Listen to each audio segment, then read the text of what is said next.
is the second series of the seminar, which is taking a hybrid status. As we are here today, we have those that are already joining online. So on this note, I welcome you all, those of us that are physically present here, and those that will be joining us online. But before we go into the program proper today, I would want to recognize our distinguished personalities at the high table here, among whom we have the Provost of Postgraduate School, Professor Olusegun Adebayo. Can we put our hands together for him? Thank you very much. Also in our midst today is the distinguished personality, the professional administrator heading the administration of the postgraduate school. Mr. Amaran is the Secretary of Postgraduate School. I recognize the presence of Mrs. Bukola Shodia. Can we put our hands together for her? Thank you very much. Also in our midst are our distinguished personalities, ranging from the Dean Faculty of Agricultural Management and Rural Development. Today is equally standing in or coming in as a resource person, Professor D.O. Awotide. Can we put our hands together for him? On that note, I want to invite the Dean Faculty of Agricultural Management and Rural Development to move to the front seat. Thank you very much. Join the provost there. Thank you, sir. Also here is another distinguished scholar from the Department of Sociology, Faculty of Social Sciences, Professor R.A. Aborishade. Thank you very much. Of course, he's equally a resource person that will be telling us more about academic integrity. Another distinguished scholar in our midst here, Dr. A.S. Baponle, is another resource person that will be telling us more about data analysis. Thank you. Professor Aborishade, please come to the front seat. Thank you very much. I equally recognize the presence of former Dean of Faculty of Education, Professor Lasuba Damoshi. Thank you very much for coming. We appreciate you. Other distinguished personality at the high table here, we recognize you. Secretary of Postgraduate School, please come to the front. We appreciate you. And we recognize other distinguished members of the Corporate Affairs Division here, the High City. The Postgraduate School accountant is equally very much around here. We appreciate you. Our OQJ, Mr. Godre, FCA, we appreciate you, sir. Thank you very much. Can we put our hands together for him too? The Provost Postgraduate School, we will equally be standing in for the Vice Chancellor today. We are wearing two caps. The man who took caps fits, a distinguished scholar. Yeah, a former Dean Faculty of Science. I introduce to you Professor Olusegun Adebayo. Please stand and come to the podium and give the opening remarks.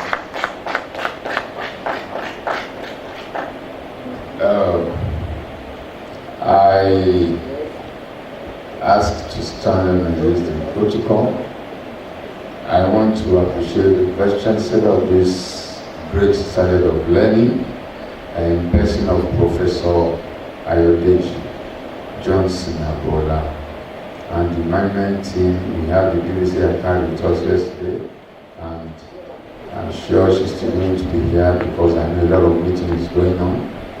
Presently, BBC administration, UL will join us very soon because she's one of the resource persons, and the university bursar, and the registrar. But I want you to know that this is one of the vision of the Vice Chancellor, as it was said to us yesterday. And we are happy that we'll be able to really meet up with the vision. And it is good for the postgraduate students, especially the doctoral students, to have what it takes to be a researcher. And that's exactly what we are in for. And I want to place. This is the second series, and we are this day 2 of it, which is the last day. We have a lot lined up, about 7 presentations today, and time on our side is to be able to achieve all this. It is for your good, and I want to appreciate those that are here physically and those that are joining us virtually too. I appreciate you and I welcome you. And this series, the day 2, second series of the seminar, is declared open in the name of the Vice Chancellor of the. Thank you very much.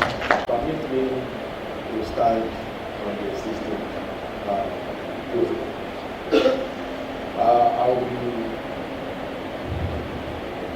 I'll be walking us through research design and methodology on behalf of Professor Olusegun Lawal and myself. The outline is during this series, we'll be going through what is research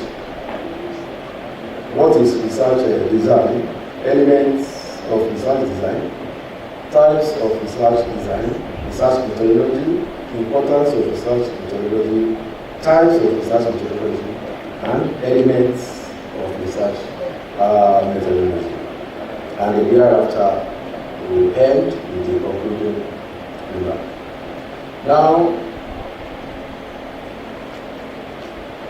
a research is not designed to solve a problem, then there is no research. And generally, research consists of 4 steps. When posing a question, that is the height of research. You must identify a problem before you can start thinking about conducting a research. And the second step is simply to tell people why that research must be conducted, why you need to spend your resources in conducting that research based on relevant and published past studies. And then thereafter you collect your data, analyze, and solve the problem that you have identified. Research design. Research design is a set of advanced decisions that make up a master plan specifying the methods and procedures for collecting and analyzing the needed information. This is a very critical component of any research process, in the sense that if you have identified your problem, you have justified the need to conduct that research, then there is need for you to get the appropriate design and the methodology to go ahead in solving the problem. Because of that, a well-designed research study is essential for ensuring that the research objectives are met and the results are valid and reliable. Types of research design. We have descriptive research design, where we describe the situation or scenario statistically. And we also have experimental design. This is where we study cause and effect. Second leg to that is what we call quasi-experimental design. We'll get to that shortly. And we also have correlational result design, where we get the movement of 2 variables. We also have diagnostic research design, which is a situation where we identify and intercept with specific issues concerning offering solutions by the end. And then lastly, we have the explanatory research design, which involves the use of this method to solve the identified problem. These are generally broad types of research. We still have some specifics which we will still go through during the course of this presentation. Now we have several designs, and each is tailored to answer specific research questions. So while we want to conduct our research, there is a need for us to get the appropriate tool, appropriate design that will be apt for our study. And the choice of a design will depend on the nature of the research problem and the goals of the study. Now, the next slide will show the types of research design that we have. We have exploratory research design, or what we also call pilot research design, where we want to test strong intervention on a small scale to perfect the document before scaling up. We have experimental design, where we study the cause and effects of any situation, and where the groups are randomly assigned. We also have a quasi-experimental design. This is when the groups may not be randomly assigned, and we still want to conduct the research. We have a core study tool. This is where we study in details and over time group of people that are sort of homogeneous. And we have actual research. This is where we simultaneously conduct research and solve the problem immediately. We have observational, and just like the name, is where we see that we really concentrate in observing what is going on around. And we have a descriptive research where we want to describe the situation and with the hope of solving the problem. We have a cross sequential, where we combine the use of cross-sectional data with longitudinal data or panel data to solve the problem. Also, we have a grounded theory. This is a situation where we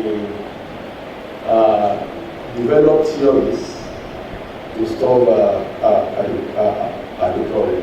Now, all these designs are available for us to choose from. But what is important in this is that before you can choose your research design, there is need for you to do extensive literature search.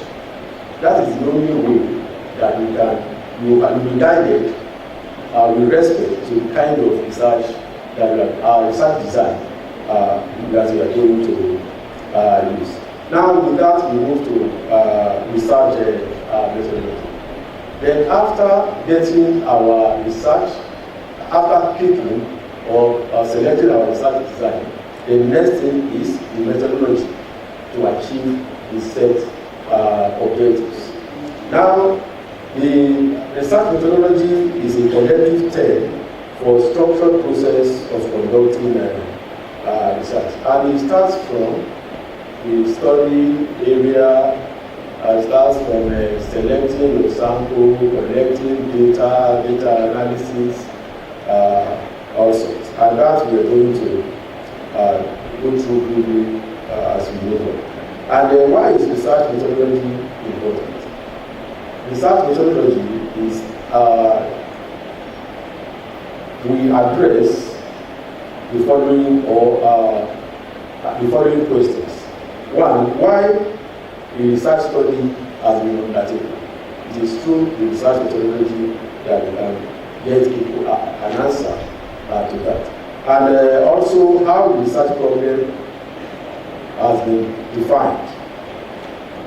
In what way and why the hypothesis has been formulated. This is crucial to making conclusion in any research work. What data have been collected and what particular method have been adopted.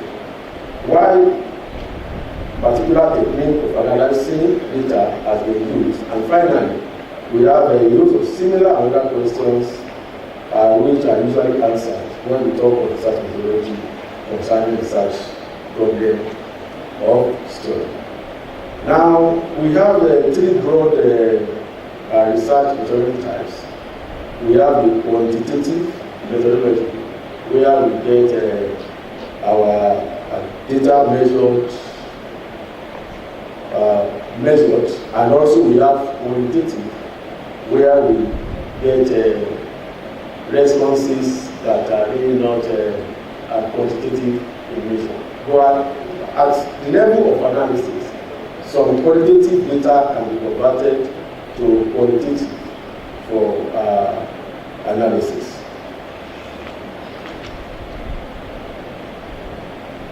Now, the next slide will show what qualitative methodology is really talking about.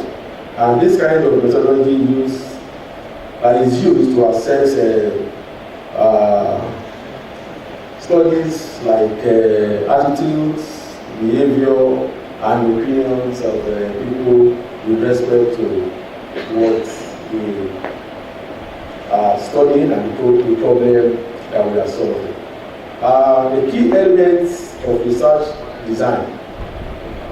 This includes, after defining our problems, then we need to set our objectives, specific objectives that will address the question or questions that we identified. Then we formulate our hypothesis. It is the hypothesis formulation that will guide us in concluding when the research is finally conducted. Now we talk about study area, and this can happen if it is a survey where you want to meet people to get data from them, or you set your experiment in the lab or on the farm. Then sources of data. Then we have primary data, we have secondary data, and we have data also from the panel or so on. Methodology. Then data collection method. This is extremely important because it is data that we're going to analyze to come out with our conclusion. If we get it wrong at this level, then our research efforts will be in vain. It is, even if it's on the field, we must make sure that all the measurements are well taken. If you are to interview people on the farm or in their households, then the kind of questions you have must be good enough for you to analyze and draw conclusions from. And also, if you are getting data from a set of people or from sample of population, then it is good that your sample is representative of the population. Otherwise, the conclusion will be faulty. Then another is also sampling. If you are conducting a survey and you need to select people to interview, because normally it is not possible to get information from the entire population in most cases, if not all cases. So because of that, we have to draw a sample to get the information needed. And that information must be representative, that's key. Otherwise, it will not be good enough for analysis. We advocate the use of random sampling to avoid bias in sample selection. However, in some cases, purposive sampling can be done. But if that has to be done, there must be good justification for that. You must be able to justify why you are choosing this, your respondent purposely, or you are choosing the study area purposely. Data collection instruments. Conducting survey, the checklist we are using, the structured questionnaire we are using must be prepared very well to meet to have all the questions that will meet the objectives of study. So while we are drawing our questionnaire, we must relate well with our objectives so that we don't miss out important questions. And if we are performing experiments on the field too, the kind of measuring tools that we are going to use must be standard, so that we don't go to the field to measure with faulty ruler, faulty caliper, and all sorts. Then also there is need for us to do reliability and evaluation test for the questionnaire or instrument of data collection that we want to use. And after that, there is good for data quality management. We need to ensure that through thorough supervision of our evaluators or those that will go to the field or laboratory to collect the data for us, because this is good. It is good for us to have an instrument that is complete, accurate, and also that will be consistent while analyzing. Also, after we have done that, then we enter the data for ease of analysis. Also, this is also critical. This must be handled by somebody that is qualified to do it, because at this level, if the data were wrongly entered, definitely it's going to affect our analysis and, of course, the conclusion. And before data analysis, there is need for us to cross-check, to look for mistakes or outliers. For example, if we are getting variable age and the data entry, the person entered data, instead of putting 50, put 500 as age of that person. If that is not checked at that point, if you want to get the age and you want to get the mean, definitely that single value will affect the mean or the range of that variable. Then thereafter we go to data analysis. And I'm very sure that another section that is can walk us through this. Then for any research work, there's time frame.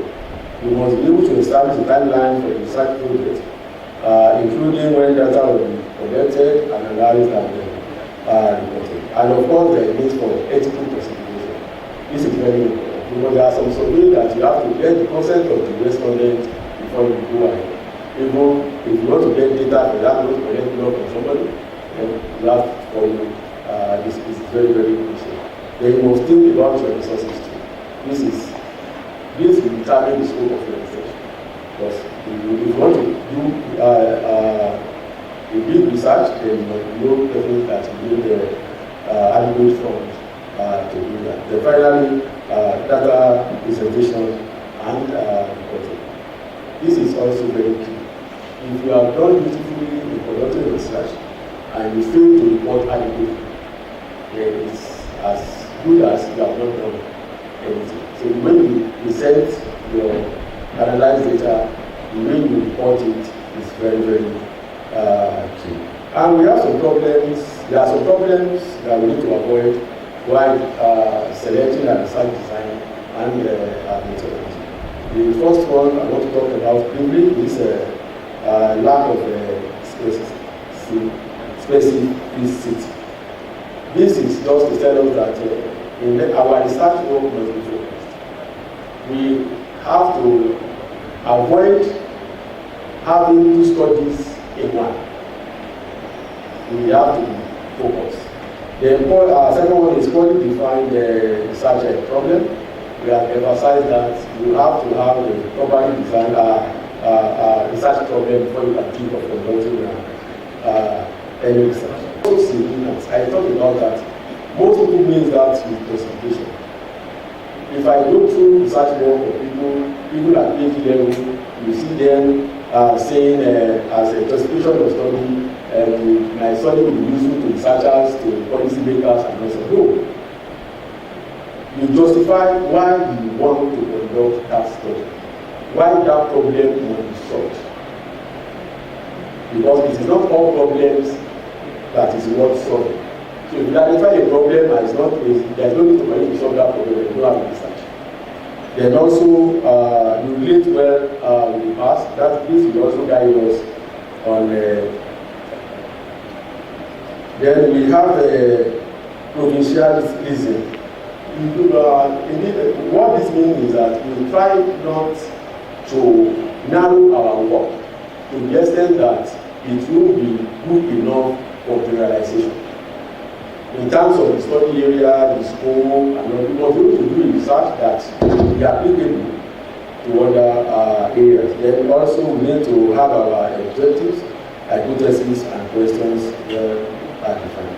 If we have poor method, it's going to affect the effort that we have done in data collection. Also, vocabulary, we don't write or present research work as if we are writing for the newspaper. We have to always keep it short and simple and be logical about our presentation. I've talked about ethical consideration. That's extremely important in some research work. And also, and lastly, I'll talk on the limitation of study. There is no study without limitations. But please, when you want to state the limitation of your study, don't put any limitation that will nullify the entire research process. For example, once we are saying that the limitation is that it's inability to get adequate data. If you put that, then what are you doing? So just put words that you know that will make the work still acceptable to people. Thank you. And in conclusion, the chances of the success of research work is boosted when the initial part is correctly defined, and the choice of research design and methodology should be based on the nature of the research and not randomly picking without justifiable reason. Thank you for your attention. Can we put our hands together for that? Thank you very much. Also in our midst today is another distinguished scholar from the inaugurated one from the Department of Religious Studies. Am I communicating my provost? I have the pleasure to introduce to you Professor Kehinde Obasola. Thank you very much for coming. And of course, another intersection between social science and education, a distinguished professor of psychology, a distinguished professor of education. I have in our midst the former Speaker of Olabisi University Student Union Government. I introduce to you a comrade who is called a scholar, a distinguished one indeed, Professor Bola Ogunyemi. Thank you for coming. We appreciate you. Also, another specialist in what we call operational research, or what we call research methodology, from formerly agricultural economics and rural development, rural development, now cooperative and rural sociology. I have in our midst here Professor Idowu. Thank you for coming. Talk of econometrics, talk of recent time, I will humbly invite our university librarian, Professor Feyintolani Olufade, to come to the podium and give us her presentation on literature search and database usage and plagiarism. Please join me in welcoming her to the podium. Thank you very much. I'm really happy to be in your midst. I know today will be full of resourceful presentation. And before I start my presentation, I want to ask us two basic questions which I want us to reply with. I want to ask us, how many of us has a bank account? At least we maintain the bank account. How many of us? Okay. So why do we maintain the bank account? Why do we have a bank account? I want you to answer me. That's good. That's good. For many of us that have not registered with the library, I want to tell you that what you are doing in the bank is exactly what you do in the library. Because in the library, you are keeping your wealth of resources, which is information. And this day we said information is wealth. So if you don't have access to information, or you might not be able to create wealth for those that have made it in life, it is because they have right information at the right time.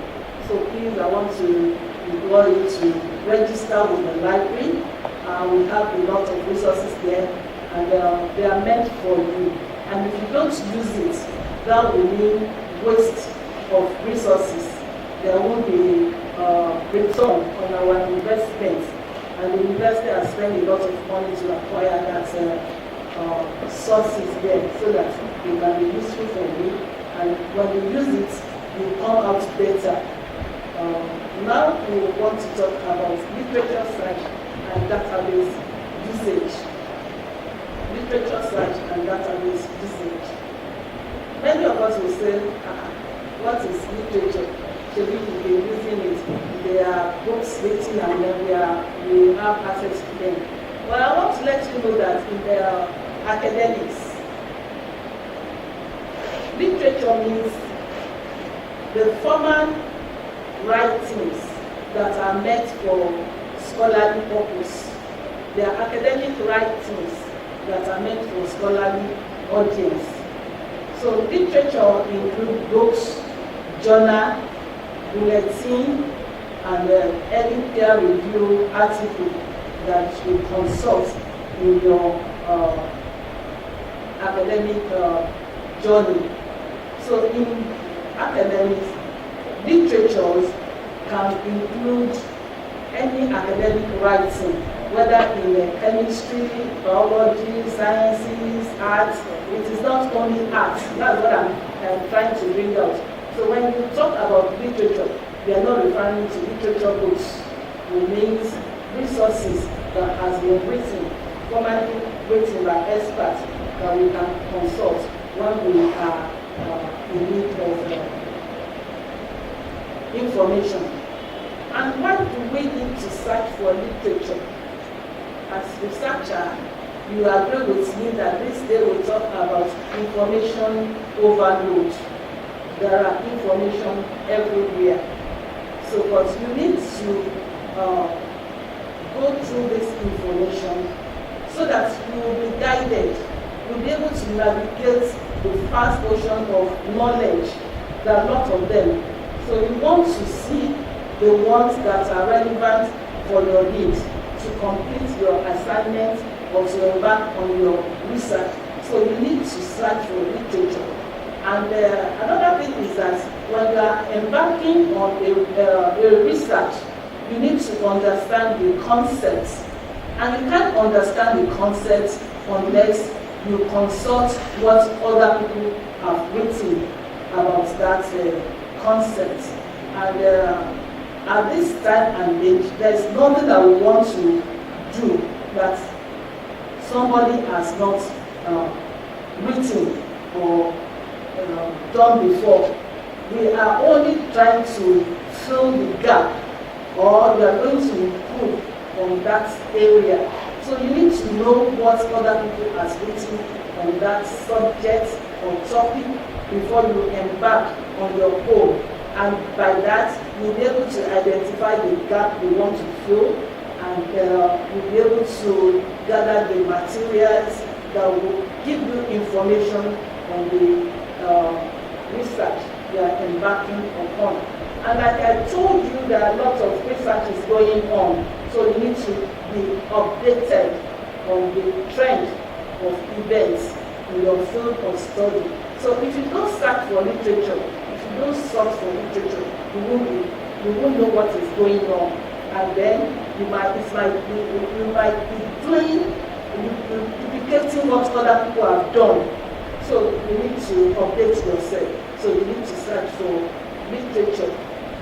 And let me tell you that it is important that you search for literature at the onset of your research work. Because if you don't do a proper literature search, your journey will not be smooth. I mean, the research journey may not be smooth. Because at the point of writing up your results, you might find yourself going back and look for sources that will need to validate your writing or your results. And at that time, it might be so difficult for you. So if you do a proper literature search at the onset, you will be able to flow in your research work. And that is why it is important for you to search for literature. Having said that, there are lots of search strategies that you can use to search for literature. And what we call a search strategy, it is an organized way of retrieving or gathering material for a research work. You know, if you are not organized, you just pick from here and there. You know, you might not find it easy. But if you organize yourself and go about it step by step, you'll find your research journey smooth and beautiful. So the number one search concept strategy is that you define your concepts. You know the area you are driving into. So you have to clearly articulate what you are looking for, what you want to do in that your research. You have to clearly define, this is the area I want to see. This is not, I'm not going to this area. I just want to cover this aspect. So that will now give you the focus to know what you are looking for. You must be specific. You must be articulate about what actually you want to do. And in searching for literature, it is good also to use keywords. Keywords. If you have a title, well, for example, I want to study undergraduate behavior. So you will need to break down the topics. You know, we will have to look for keywords like undergraduate students and behavior. And there, you also need to use what we call Boolean operator. You might say undergraduate students and Nigeria. That means that you are trying to look at the behavior of undergraduate students within Nigeria. And you might say undergraduate students in Ogun State, not Oyo State. So it's like you are putting a limitation. You know, by the time you are doing this, you know, it will bring the exact hits that will be relevant to your own usage. But if you don't put these limitations and filters, you will generate a lot of hits that will even become a problem for you to start putting them down. But by the time you are putting all this, you are using the right keyword, you are using limitation and filters, you will get the exact information that you want to use that are relevant for your usage. Then that's now take us to what we call quality assessment. While you are searching for literature, you also need to apply quality assessment. And this has to do with credibility. I want to let you know that it is not all sources, even that are available in the library, that are useful for you. You know? And on the internet, there are lots and lots of information there. But most of these sources are not credible. So if you are searching for materials in chemistry, you need to know the authorship. You know, are this author known in your field of study? Are they relevant to what you are talking about? Then you look at the publisher. Is it a credible publisher or a what we call some people a plagiarized publisher these days? They're just publishing for profits. You know, is it for academic? Is it just somebody that is publishing because he wants to make profits? These are what you will check while you are searching for literature, so that you will know those ones that are credible, reliable sources that you can use, apart from those that are just there. And then while you are searching for literature, I want to admonish you that you should keep a record of your search. keep a record. As you are looking onto the internet, downloading some materials, take the title of that material, the date, the location, maybe the publisher, so that even when you get back after some time, you cannot find them, you still have some information that you can fall in, so that you'll be able to locate that material elsewhere. But if you are just, even in the library, when you are searching for materials in the library, it is important for you to keep a record, keep the title. We call something the call marks at the side of the books. Those are the information that will let you locate the exact materials when you really want to get used to it. But when you are searching, you are just searching, you are just saying this one will be useful for me, this one will not be useful. So if you have not taken the record of those ones that will be useful for you, when you are now ready to sit down and use those materials, you keep going back and looking for them, and it will not be worthwhile. Yeah. So, and that's why I said they are online, the sources are online as well as offline in the library. And some of them, I'll put them on the screen for you. We have what we call indexes, abstracts, bibliography, references, and database. There are still lots of them, but I will just mention all these ones here. And I've brought a copy of them for you in case you want to see how it looks like. When we are talking of an index, indexes are used to retrieve information from recorded knowledge. There are lots of literature there. And what we in Library and Information Science is that we manage resources, we manage information for you, so that you will be able to get back to them. Let me give you this example that I normally give to my students. If you have a wardrobe, and every time you wash your dress, you just pack them and put them in the wardrobe without organizing them. And every time you want to use them, you keep now searching from the top to the bottom. First of all, you will waste your time, you will waste your energy. And that is why this index is what he has done in that. They are usually listed alphabetically or numerical, so that when you are looking for a particular source, you can get to the index, look through them, and then list some information. The index will not give you a detailed information about the source. It is just like a map of the available resources or sources that we can use. So you can get an index in the library or online. They're there for you. Look at them when at the time of your literature search.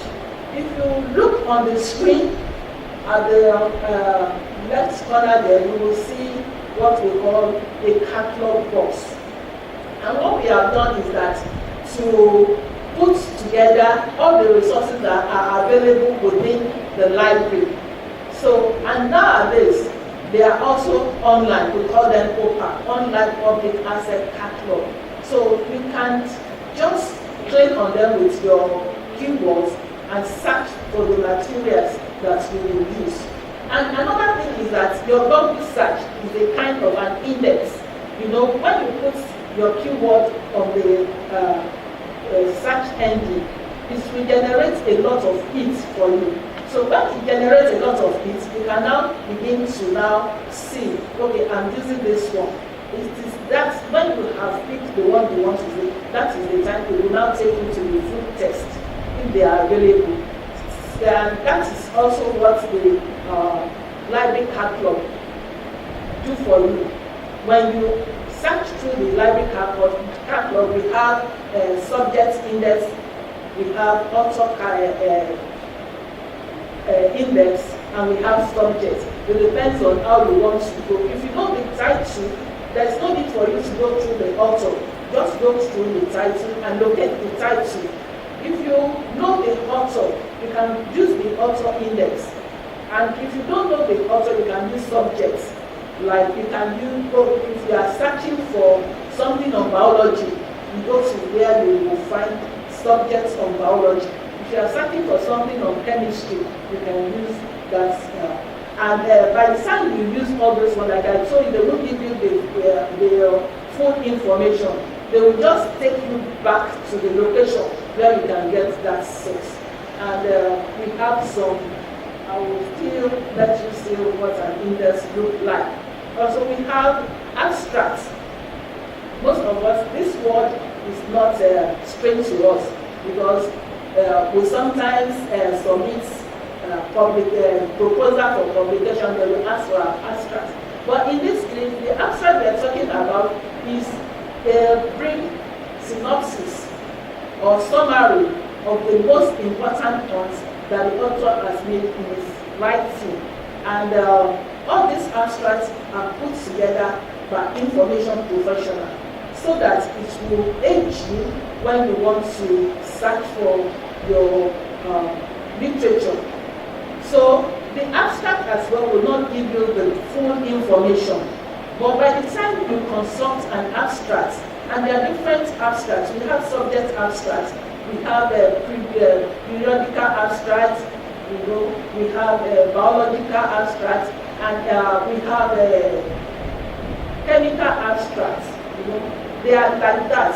They will give you the brief or summary of what is available in your field of study. So when you now consult it, you'll be able to see, okay, this one talk about this and this. This will be useful for me.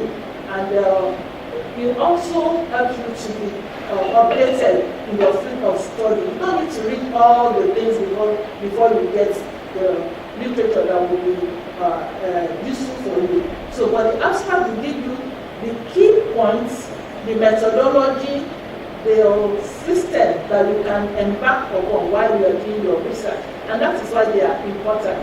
So you can use abstracts to search for literature. Also, references.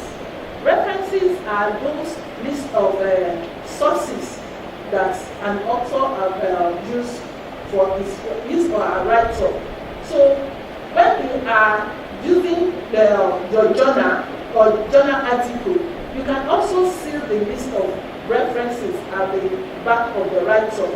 And from the list, you will see the author, the title, so you can also decide that, okay, I will use this one. This material is useful for me.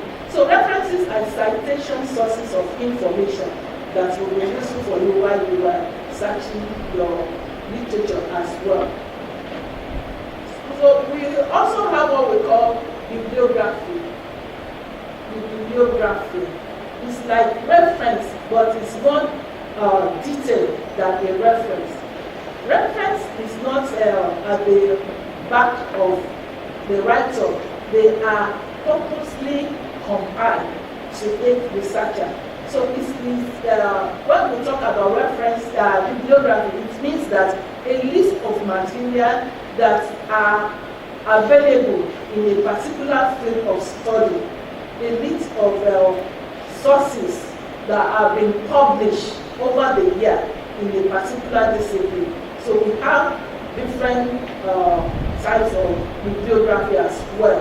And every bibliographic reference has this following. You will see the author's name, the title of the resource, the publisher who has published the source, and the date of publication. So when you get all this information, it can lead you back to get the right literature.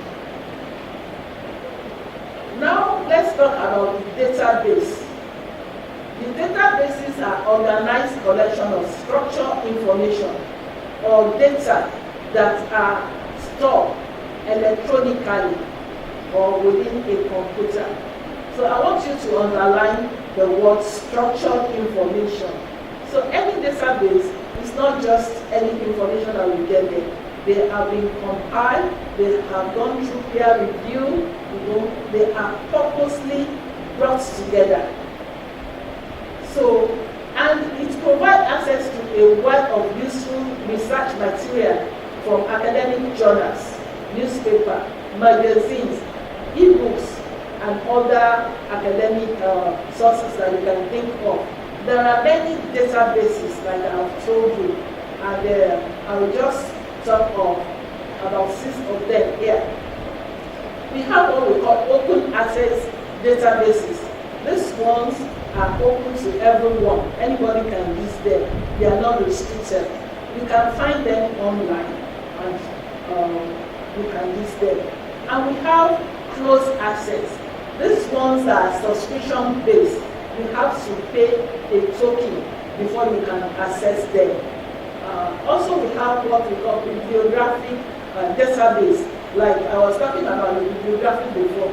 It will only give you the key information that you can use to get back to the original source, but it will not give you the full text. And we have also the full text database, and this most of them are available for us in this university. The full text will give you the key information as well as give you the full text of the material. And there are subject specific, like I said. There are some databases that are related only to an aspect, a topic, biological databases or agricultural databases. We have a lot of them in agriculture, like Agora, Inari, all that kind of thing. And we have the multidisciplinary ones that you can contact them, whether you're looking for science, whether you're looking for art, whether you're looking for commercial. They are interdisciplinary. So they are there to help you when you're searching for literature. Now, let me talk about the advantage of using these databases for research. I told you that they are purposely compiled. So it is not just any information or any source that you can find there. You will be able to find reliable sources because they have gone through peer review. They are meant for academic purpose. So the sources that you will get from this database are reliable. You can rely on them. They are factual and they are trusted materials that you can use for your research work. Also, while you're using this database, you will be able to see the pattern of citation.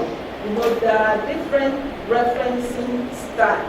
So when you use any of these resources from the database, I told you they are academic material. So you will see a particular style of referencing, whether you are using the MLA, which is the Medical Library Association citation or referencing of or the APA or Chicago.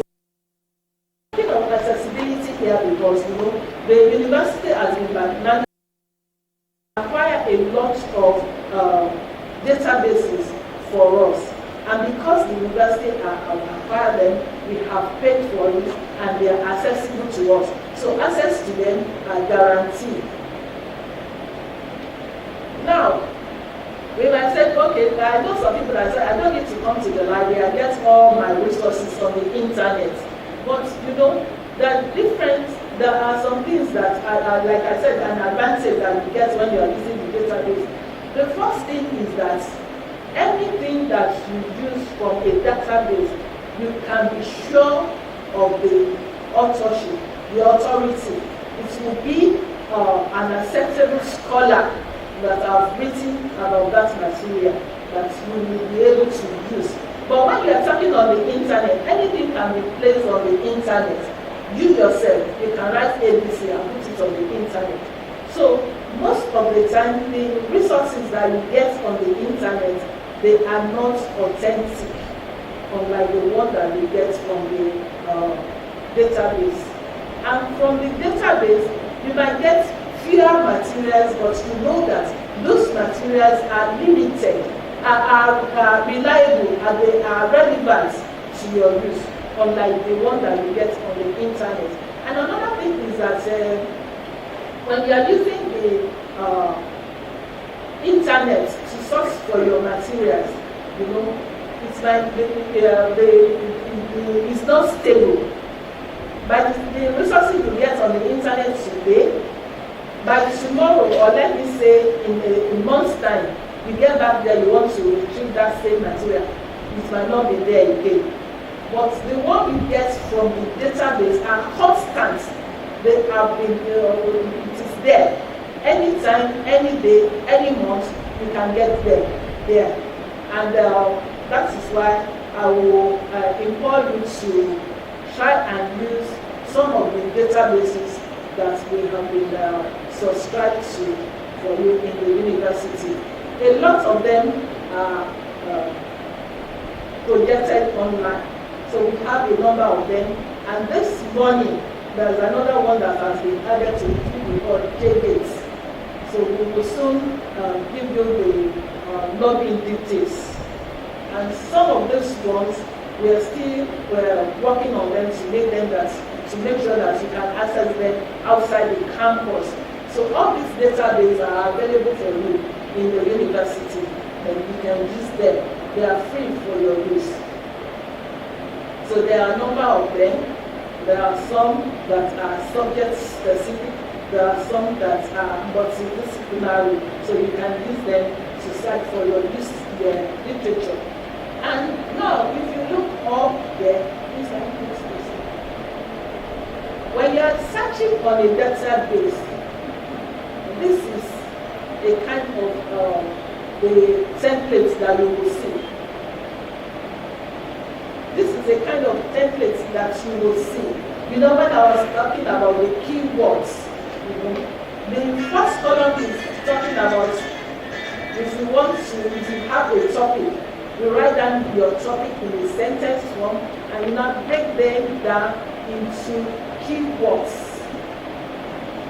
For example, if I'm searching for information literacy skill, there are some keywords that I will use that I will input on the computer, and it will bring out my hits. Also, apart from the keywords, at times if you use some keywords, it will not generate a lot of hits for you. But you cannot think of synonyms of that keywords. And when you use them, I said these ones have been compiled. And maybe at the point of compilation, the person that did it has some subject heading. And you might not capture what you put there. But look of synonyms that will represent that same keywords and use them so that it will generate a lot of hits for you. And another thing is that the other time I talk of Boolean operator, you can make use of them too when you are searching for literature. Integrity. So we've been talking about literature search. When you search for literature, it is an art of to guide you towards the relevant information. And in doing this, it requires a lot of patience.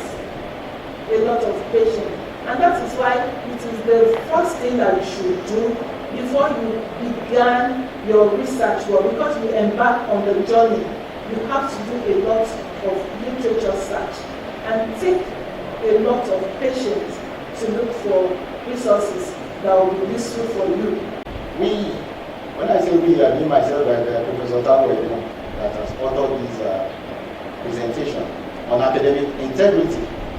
And we are going to be taking off from where our mommy stopped in respect of literature search and how we must apply academic integrity to all our academic endeavors. So let's start with what it's all about in terms of the meaning of academic integrity. All right. It is actually considered as a moral code of the academia, and it involves the commitment that we put into 5 fundamental values: honesty, trust, fairness, respect, and responsibility. Some of them our mommy spoke about them. Academic integrity talks about the very person that we are. It actually has to do with that. Because if we are people that are not really focused on our own personal integrity, it is very difficult for us to apply it to our academic endeavors. All right, all members of academic community, anyway, are expected to be committed to these values that I've mentioned: honesty, trust, fairness, respect, and responsibility as we continue to conduct our academic endeavors. If we fail to do all this, then we have the opposite of it being called different names, including academic misconduct, academic malpractice, academic dishonesty, academic fraud, academic corruption. In some crimes, these things are actually crimes that people are prosecuted for.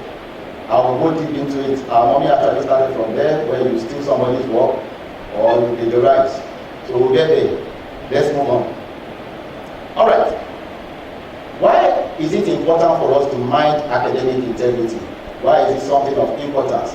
Of course, very recently in our world today, or let me say academic world, we know that there are lots of temptations. When I say temptations, I mean there are a lot of factors that are expected to even cheat or commit academic fraud. And we just have to do all we can to avoid all these temptations. Mentioning a few of them, we know about the artificial intelligence and the products that come from that, the softwares that will make you to cheat effortlessly. So, like I said, it's all about who you are as a person. Whether you are going to actually stand firm and say you are not going to partake in all the wave of cheating that are going on all around the world. If you go onto the internet, you can easily buy projects, completed ones, right now, without you writing any project. If you go on the internet, you can pay some sources to write the project for you. All these are issues that borders on our academic integrity. So it's all about who you are as a person and how you act when it matters. Nobody has ever promised us that our academic work, PhD, and the rest of it are just a piece of cake or a bed of roses. All you need to just do is to enroll, and before you know it, close your eyes open and you already have your degree. Nobody promised that. You have to go through some rigors. It is actually to be able to process you to become a better person in the future. And when you actually engage in academic integrity, you are denying yourself of the opportunity to improve on yourself. You are denying yourself of the opportunity to learn and to be a better person, because you have to actually prove the kind of scholar you are in the future, whether you like it or not, especially as you continue to succeed. But if you do not succeed, honestly, then people will raise questions about the degree you claim to have. A doctor that cannot probably do one thing or the other. Alright, good academic work is underpinned by honesty, as it has been said. Cheating means that you could miss important professional knowledge, like I said, and practice that you need to succeed in your future career. So if you can, you avoid cheating. An important component of academic integrity for doctoral students is integrity in the research process, and that is exactly why I'm going to focus so much on research, although we will have academic integrity issue on other aspects of our learning and all that, but we are going to focus more on research because, like I said earlier, we are at a time where there's a lot of temptations for people to actually engage in academic fraud, corruption, and the likes. So, if you are able, within this very time, to navigate through your academic process without engaging in any form of cheating is a very huge plus. All right. People doing the research are expected to exhibit a level of personal and academic integrity and honesty as they engage in scholarly discourse and research. There are ethical principles involved in conducting researches, and the questions we have to actually ask ourselves is that whatever we are doing, is it fair? Is it respectful, honest, reporting findings responsibly, and also honestly? I will give us details about how to go about this. Scholars draw inspiration from the work of others, and our mommy said so much about that already. The fact is that when you want to start your research, if you have a project topic or a concept that you want to further dig, you go to the literature. The literature are supposed to give you a lot of resources regarding what you want to study. And if you have consulted literature widely, by the time you start writing, you start using people's ideas. By the time you wanted to start, you may not have any idea about that thing except the interest that you have in it. So the interest will drive you to the literature and you start searching. You get people's work. When you want to start writing, the first thing that must come to your mind is that it is your responsibility to acknowledge the ideas, the knowledge you have gotten from your literature search exercise. But by the time you start writing without citing appropriate authors to give them credit for what they have written, which you have gleaned from, then you are actually breaching academic integrity. Alright, so these are some of the things that we do, alright, while we are actually browsing the internet for literature, with inspirations, like I said. Now this work of others, in the process of doing it, we claim and we make claims, and of course we have to reference other people's work, we extract evidence from the world or from earlier scholarly works. When you engage in all these activities, it's vital for you to credit properly the source of your claims and evidence, or evidence. Failing to do so violates one's responsibility as a scholar. We have three types of academic or research misconduct. Basically, we have plagiarism that our mommy spoke about. There is also falsification that students are usually guilty of, and fabrications as well. Falsification basically is about you claiming or trying to manipulate your results or your findings. Things that have not really evolved from your study, you are trying to claim that it evolved from your study. It may not really be used in somebody's work, but you are also telling a lie. It's also something that borders on academic integrity. And fabrication is also very common, among students. Sometimes you just do a questionnaire for 100 people and you claim they are for 1,000 people. Science students probably claim to have actually done the research in the laboratory that they have not actually done, or they try to exaggerate. All these are wrong. But I'm going to lay emphasis, or more emphasis, on plagiarism. Now, plagiarism refers to presenting someone else's work, published work, or the one that is not even published, as your own without appropriate attribution.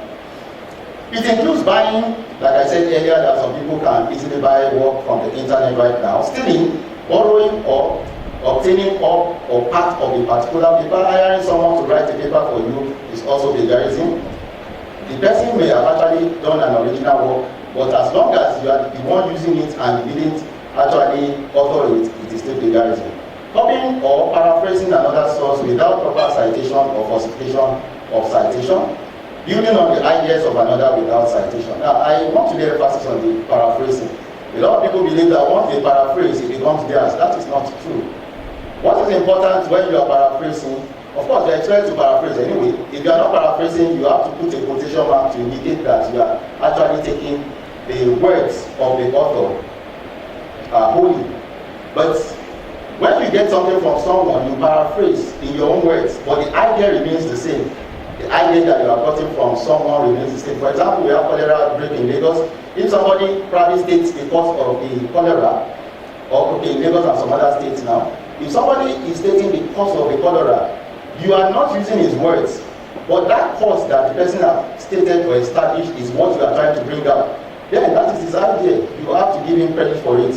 So the fact that you are not using his example doesn't mean that, or you are paraphrasing, doesn't mean that it can become yours. The fact is that you are still getting an idea about the cause of cholera from someone else, and that person deserves your citation. Plagiarism can be divided into two. We have intentional and unintentional plagiarism. Quickly, intentional plagiarism is when you purposely want to use other people's work and you want to claim it as yours, which is very common. But the one that is unintentional will also commit it a lot. That is when we do not cite appropriately. For example, some people will start writing without citing as they write. By the time they have ended, they will have forgotten the author that is responsible for a particular idea. Then they will start apportioning what Ojo 2016 has said or written to Aino 2022. That is unintentional plagiarism. You are not giving the right citation as that particular case is. Or you may forget to actually cite as well. So the best practice is for you to continue to cite as you continue to write, so that you don't get to forget. Sometimes you will probably cite, but you don't put the reference as you cite. And by the time you want to now write the reference, you don't remember the source of that particular person's citation, particular person's material. And because of that, you now bring someone else to be the owner of that statement, because it's a factual statement that you cannot make without citing. So you now bring someone else in. All those errors or unintentional plagiarism occurs when we don't cite accordingly as we continue to write. And that is one practice we have to invite, to continue to cite as we write. The best way to avoid plagiarism is to understand what it is. And that is why we are still going to talk more about plagiarism, so that we have better understanding of what it's all about. Then we must avoid committing either accidental or intentional plagiarism. Like I said, both of them are still plagiarism anyway, whether we did it intentionally or without our true intention. Accidental plagiarism usually occurs when we do not understand the cultural conventions of academic writing and citations, and that is the purpose of this seminar, for us to be able to get to learn more about the cultural conventions. Providing doctoral students, that is how to avoid plagiarism now. Providing doctoral students with training components related to academic integrity in research. The university has really been magnanimous to do this by giving us this opportunity for us to be able to know what it means to plagiarize, what it means to actually reach academic integrity, so that if we now decide to continue doing that, it is now by our choice. Like I said, there's a lot of temptations out there, but if you want to be a very strong scholar, a scholar of repute, you must be the person that is able to avoid all these temptations and stand up. Our morning talked about patience. There's no way you can be a good scholar without having that. Because by the time you are reading other people's work, you gain the knowledge. But if you are in a hurry and you are looking for shortcut, there's no way you will not reach academic integrity. It's not possible. Once you are in a hurry, you want to. In fact, let me just be emphatic about this, that it is one of the reasons why our works are usually returned from all these reputable journals abroad. Because by the time they are reading your work, they'll be able to tell whether you're a good scholar or not. It's just like some of you that are lecturers. When you are reading student scripts, you should be able to tell the kind of person the student is, or she is. Because whatever that the person is writing will, one way or the other, give you an impression of the personality of the student. Whether it's a student that is intelligent, student that have read, that even attended class, and the rest of it. Some of us are able to detect those that have not been attending classes by reading their script. The same thing applies to our work when we send it abroad. By the time you start making factual statements in your introduction without citing or citations, the reviewer, the editor will know definitely that you are not I don't want to use the word good scholar, but you are not the kind of scholar that have actually done the due process in terms of writing. Because you cannot be making statements that are statements of fact or scientific knowledge. There's a difference between common knowledge and scientific knowledge. The common knowledge is what is known to all. COVID-19, for example, part of it was actually scientific knowledge in the past, but right now everybody knows it. You can easily write about the fact that virus causes COVID-19. It can be contracted when you are close in contact with somebody that has it, and the rest of all those things. You may not cite because it is common knowledge. But by the time you want to make statements, for example, like pregnant women are immune to COVID-19, that is new. You cannot make such a statement and leave it hanging without you citing the source.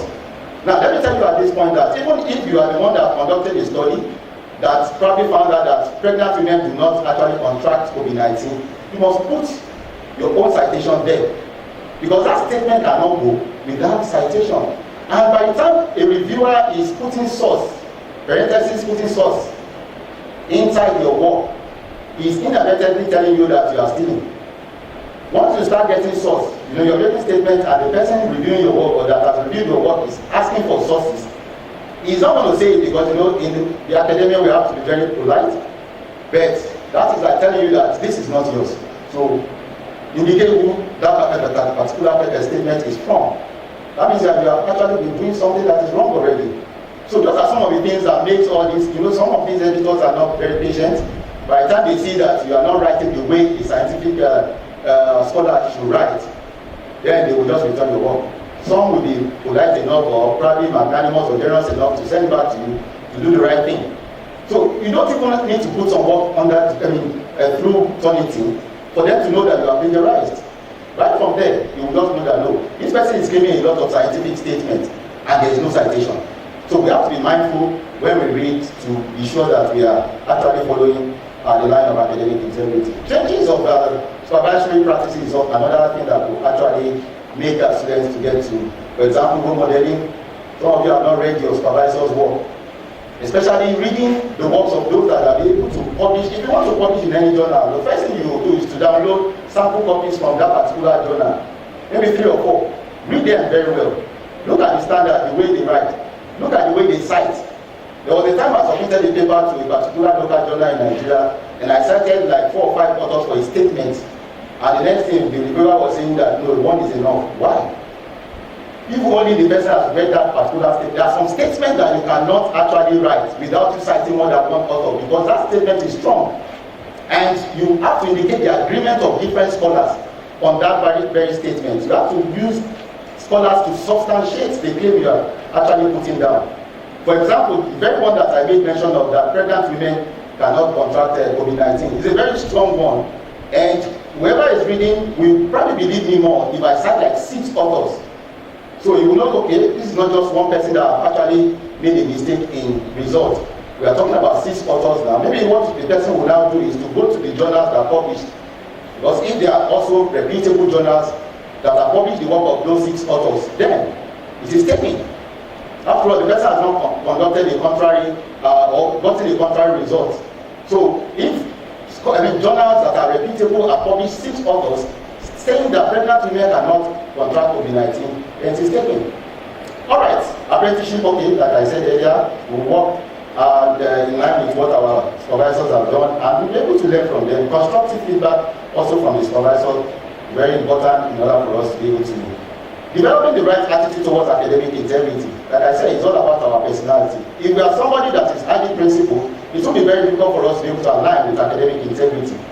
After all, nobody is asking you to write everything from your head. It's even not appreciable when you write from your head or maybe from just your listening, because it is expected that you consult. In research, it's expected that the more you consult, the more your work is able to exude a lot of knowledge. The use of academic integrity software, Turnitin, that Mother talked about. If you're able to see this slide, you will probably see others aside from Turnitin that we have adopted in this university. Some of these are actually free online. Please can you actually, so that you can see some of the software that are free, in case you can't access Turnitin as quickly as you wish. Viper is free, a couple of others are free there. So you can easily just use them to check your work to see the level of similarity index. Now, I am actually giving this, the next slide now. This as one of the reports given to me from the work I actually wrote. I got 5% there. Now, our mother talked about the fact that you may not have to raise alarm if you have high one. But I want to add that even if you have low one, there could still be cause for alarm. Now, we need to understand how this similarity index works. If I have 5%, my work can still be rejected based on plagiarism. A lot of you will probably get a percentage that is low and start celebrating. No. Turnitin or a similarity index is more than just giving you a percentage, and that percentage is not supposed to be just a result. It's to just come out with what it has found. Now, what are we supposed to do? If you get 5% like this, you go through your work again to look for where the 5% are actually highlighted. Because you want to highlight where the similarities are. So you have to go through your work again to be able to see what has happened and how you arrive at that 5%, as low as it is. Now, in situations where students are worried about their references and some of them will start paraphrasing references, you don't do that. Paraphrasing references are actually sources of materials. So it is the way they are written. Even if you feel that there's grammatical error, you can't touch it because it is somebody else's work. Not to talk of you now paraphrasing it because you want to have a lower percentage for your plagiarism check. No, you don't do that. What is meant to be done is for references to be excluded. The same way that quotations will be excluded. So that it is now what you are responsible for that will actually be tested on the plagiarism. So like I said, when you get the results, if you get a 0 result, it is problem. So some of you have been working towards 0. What that means is that you have not consulted any work. You've written everything from your head. It's just like you writing a story. So if you get a 0%, some of you work. In fact, there are some artificial intelligence that make 0% to happen. If they test your work and they get 0%, they will automatically suspect your work as a product of artificial intelligence. That is very straightforward. Because it is too artificial. Nobody is saying that you shouldn't get percentage. What they are saying is that it shouldn't be too high. Because the contribution, your own original contribution, should be at a particular percentage. Even the university gives up to 18%. So that is to tell you that it is not the percentage that is the problem, but the way you are written. If you have 18% and it is allowed by the university, still go through to see where all those highlights are and check whether they are properly cited, as in the statements are properly given credit to by whoever. Now, there might not be areas where there is no highlight, and you have still stolen somebody's idea because you paraphrase very well, the Turnitin will not see it. But even if the Turnitin has not seen it, if anybody is reading your work, God help you. What about if the person is even the owner of that particular idea and he published it some years back? I have seen cases where some authors will write the journal where they are actually expecting the work to be published in. Maybe they send it to the journal, they will write, and the journal will now write your institution. You know that you are going to put that as part of your information. So they will now write your institution that somebody have accused you of plagiarizing his or her own work. And of course, the university or whatever institutions will now take it up from there. Sometimes all these lecturers that they said that, or maybe academics that they said that they were accused, do you think that it is actually an Ifá that determined that there was that plagiarism? It is just coincidence that the very person that is responsible for that particular idea will now get to read their work. It will happen anywhere. You might not be in an international conference, and the person will just read that aspect and see that this is my work. So all we need to do to make ourselves clean is to be respectful to the works of others and to cite them accordingly as we continue to progress. Now, these are the reasons for us to avoid plagiarism. It will enable us to identify our shortcomings. Nobody expects us to be perfect at this stage, not even at our own stage. We are still learning. So we continue to, I cannot write any paper right now without reading first. So why can't you just take your time to read as well? It is just a simple exercise. And it even gives you more idea about what you want to write. It makes your word richer.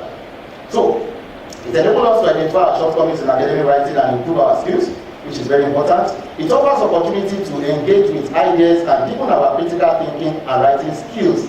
Because the more you are able to write on your own, with your own ideas, following through the right processes, the better you become in writing, the more you develop your writing skills. You cannot be developing the writing skills of others by asking them to write for you. You develop yours. No matter what, if you continue to write, you will only improve. That is the only thing that can happen for you to continue to improve. Citing sources adds authority to what we write. By the time, I just told you about I gave you an example. When we say that pregnant women will not contract it, and now cite sources, it is bringing authority to that statement, so that that statement can be respected. So if you write it alone, of course, they will probably see you as a joker. But if you write it with those right citations, definitely it brings authority to that statement. No reviewer or editor will actually question it. So when we cite, we are actually adding authority to whatever statement we have made. We will learn to question all ideas. That is to be critical, like our mom said. Using others' ideas prevents us from questioning or judging ideas. It's just like the Bible or Quran that we are not supposed to judge, because we just have to take whatever they have said. But these are scholarly work. We have to develop critical mind so that it will also develop our own critical thinking. So it's very important for us to do all that. So on that note, I want to end today's lecture of that. Thank you very much for listening. Thank you very much. Let me now invite the next scholar to give us another intellectual diet on the next topic today on scientific investigation of variable occurrence, what we call phenomenon, that is research. This time around is data analysis, to be presented by Dr. A.S. Fakunle from Department of Biochemistry, Faculty of Basic Medical Sciences, Olabisi Onabanjo University. So the objectives of the presentations are to understand, to define what research is, to see research and then compare that to data analysis, and to understand what data are, and then know the types of data in research, and then we look at the analysis of quantitative data, and then describe test of hypothesis, and then we look at data analysis, and we look at an example of this tool, which is SPSS. So what is research? So research is a process of finding information. So it's deliberate steps taken to answer specific questions.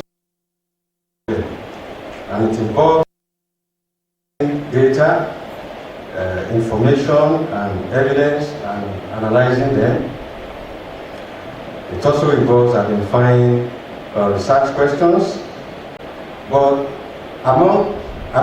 this research data, they have two types. So we have the primary data and secondary data. So the primary data, they are data that does not exist prior to the research study. So they are data collected directly or as part of the research study. They can be obtained through questionnaire or survey responses, interviews, measurements, specimens or samples, including experiments and simulations. So secondary data are data that already exist. They can be repurposed for research study. Example of such data are data obtained from medical records, educational data, national archives, and so on and so forth. So even among these research data, there are two types. There are other types. There are types of data. So we have qualitative data, then we have quantitative data and categorical data. So qualitative data in the form of words and descriptions.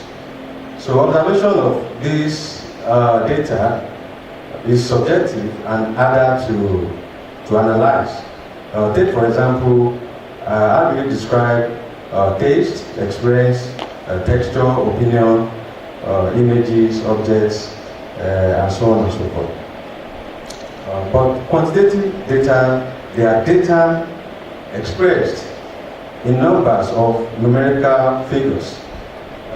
They can be categories, grouped, measured, calculated, ranked. Take for example, age, rank, cost, length, scores. So this data can be represented in graphical format and charts. And these are the data that are applied in statistical analysis methods. So we check for correctness.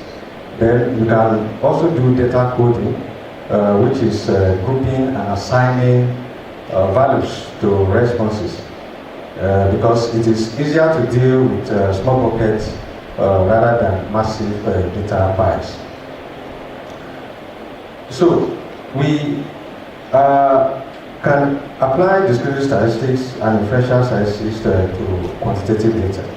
So descriptive statistics describe the basic features of versatile type of data, and it presents the data such that they become meaningful and make sense. So descriptive analysis does not go beyond making conclusions. Descriptive analysis method include measure of frequency, which can be count, percent frequency. It include measure of central tendency, the mean, median, mode, measures of dispersion or variance, which can be range, variance, standard deviation, and measures of position, like percentile ranks, quarter ranks. So in inferential statistics, inferential statistics are used to make predictions about a larger population. So two things can be done. We can use it to estimate parameters, and that involves taking statistics from sample research data and demonstrate something about the larger population. And the second one is that we can test hypotheses and involves sample research data to answer research questions. So inferential statistics is used to showcase relationship between variables instead of describing a single variable. And inferential statistics methods will include correlation, cross-derivation, regression analysis, frequency tables, analysis of variance. in our research, we need to test the hypothesis. So what is hypothesis? A hypothesis is a proposed explanation for a phenomenon. So the hypothesis test are procedures for making rational decisions about the reality of observed effects. So we use probability to measure the chance that an event will occur. So probability is a numerical value between 0 and 1. Probability of 0 indicates impossibility, while probability of 1 indicates certainty of occurrence. So, in the test of analysis, we have our non-hypothesis. In the literature, we see that is always denoted at H0 or H0. So in the non-hypothesis, there's no relationship or difference between the population variables in question. Then there's alternative hypothesis, which in the literature you can see as H subscript 1 or H subscript A. So the alternative hypothesis denotes a statement between the variable, denotes that a statement between the variable is expected to be true. So the value of P, that is the p-value, the probability value, which is also known as a calculated probability, is very, very vital in the test of hypothesis. So the p-value is the probability of the event occurring by chance if the null hypothesis is true. Researchers decide whether to reject or retain the null hypothesis. So, an example of how we do interpretations for the p-value is represented in the table that is mentioned in the slide. So when we have the probability less than 0.01, so the result is highly significant. And what does that mean for the reject the null hypothesis? So when the value greater than or equal to 0.01 but less than 0.05, so if null hypothesis is incorrectly rejected as a type 1 level of significance. The level of significance is denoted as alpha. If P is less than or equal to alpha, reject the null hypothesis. If P is greater than the alpha, we fail to reject the null hypothesis. So researchers are at liberty to choose the level of significance.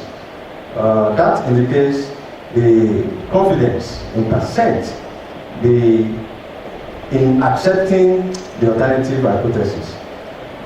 So we have what we know as a confidence limit, which is difference, which is 1 minus alpha in percent. So we have an example of a statement which describes how confident the researcher is about the outcome or the analysis of the experiment. So let's take this statement. I am 92% confident the machine malfunctioning causes increases in weight of the pure water sachet. Here, the level of significance was 0.08. So there are parametric tests we can carry out in our analysis. So that involves student test, chi-square, analysis of variance. These are the common ones. So to apply this test, data must be normally distributed and homogeneity of variances between samples and their corresponding population. So the samples are randomly drawn from the population, and the observations within a group are independent of each other. So in student t-test, is used to test the null hypothesis that there is no difference between the means of two groups. For ANOVA, which is analysis of variance, The student details cannot be used for comparison of 3 or more groups. So what do? We use ANOVA. So the purpose of ANOVA is to test if there is any significant difference between the means of 2 or more groups. So in ANOVA, 2 variances are studied. The first is between group variability, so which is the result of our treatment. And the second one is within group variability, so these are variations that cannot be accounted for in the experiment. These 2 estimates of variances are compared using the F-test. So the expression of F-statistics is given as the mean square between the groups divided by the mean square within groups. So the F-test is very, very important. So, and that will determine whether to proceed with our analysis or not. So, there are various data analysis tools to be deployed for our data analysis of our research. So, and if we go to this website, the website is given beneath the slide. So we will see that no tools that have been categorized. These tools can be used for quantitative analysis, qualitative analysis, even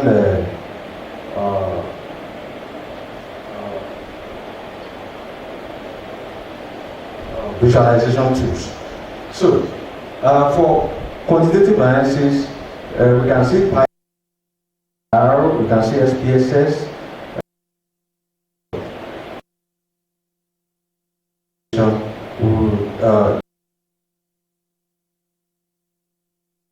because that is what is commonly used for data analysis in most studies. So now let's look at a one-way ANOVA. So let us work SPSS to do research data analysis. So 4 different types of sex row identity, which are the independent variables. So we have the sex row, the fused, masculine sex type, feminine sex type, and the genus. So the goal is to examine differences in the dependent variable leader performance in relation to these independent variables using the one-way ANOVA. So when we upload our data into the program, so what do we do? So we go to analyze, compare means, and then we choose one-way ANOVA. So by doing that, a box will appear, and in this box we can do multiple comparison of group means. So in doing that, we choose statistical procedure to use. This particular example, LSD was used, which is least significant difference. So if we give a value, that value is how much 2 means must differ to justify rejecting null hypothesis and concluding they are significantly different. So the difference between all possible pairs of means are computed by subtraction. So these means differences are compared to the LSD value. Any 2 means that differ at least by this amount will be judged to be significantly different at the 0.05 level. So we often need to do descriptive statistics and the mean plot. So we can check our boxes in the program, and then it will run the descriptive statistics for us. So now, the typical output is shown on this slide. So, and interpreting the output is very, very vital. So the descriptive statistics will output the means, the standard deviation, the standard error of means. But what is most important in that table is the SIG value. The SIG is a significant value. And since this is the probability that the difference between groups is due to chance. So we recall that if P significance is less than or equal to 0.05, we reject the null hypothesis. Since in this case, the significant value is less than 0.001, we can reject the null hypothesis of no difference.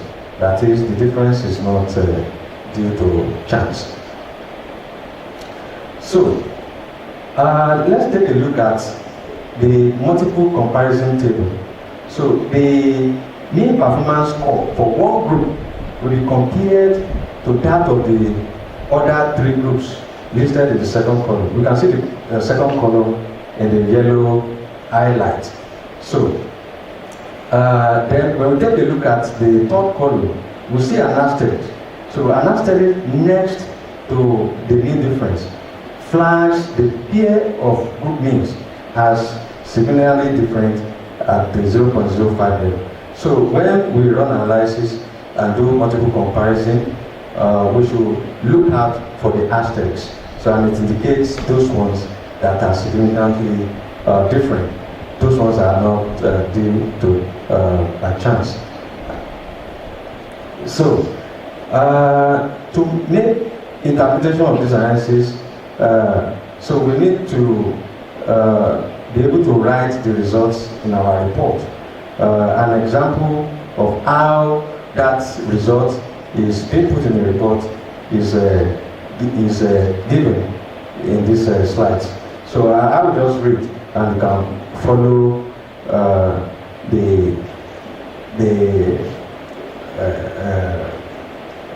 how the results were being reported. So LSD comparisons reveal that all four means were significantly different from each other.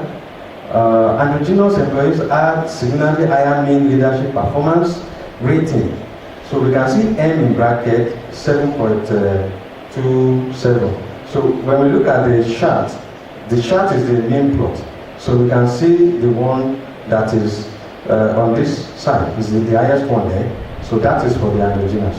So then the masculine sex type, M equals 6.39, feminine sex type, M equals 4.88, and sexual diverse employees, N equals 3.41.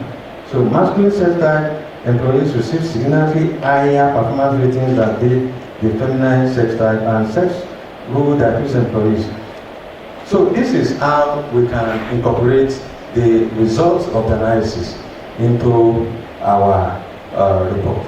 So I believe by this presentation we have been able to simplify how you can run your analysis for your research work. So if you have paid someone to do it for you or you do it yourself, by this presentation, I think it becomes simpler for you to make meaning of your research data analysis. So thank you very much for listening. God bless you.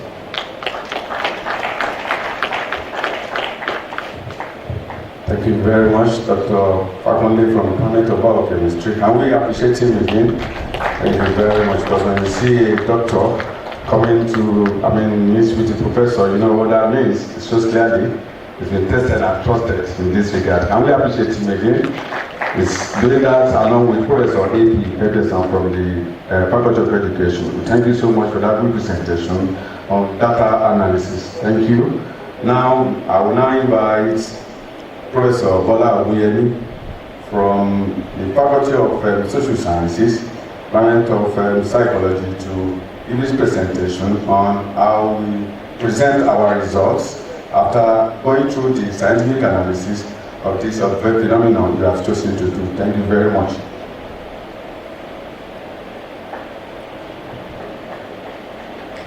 Senior colleagues and colleagues on the right table, kindly permit me to stand on the existing protocol. Great pleasure, right? I I know we are almost getting exhausted, and unfortunately, this segment appears to be the most salient, the most important.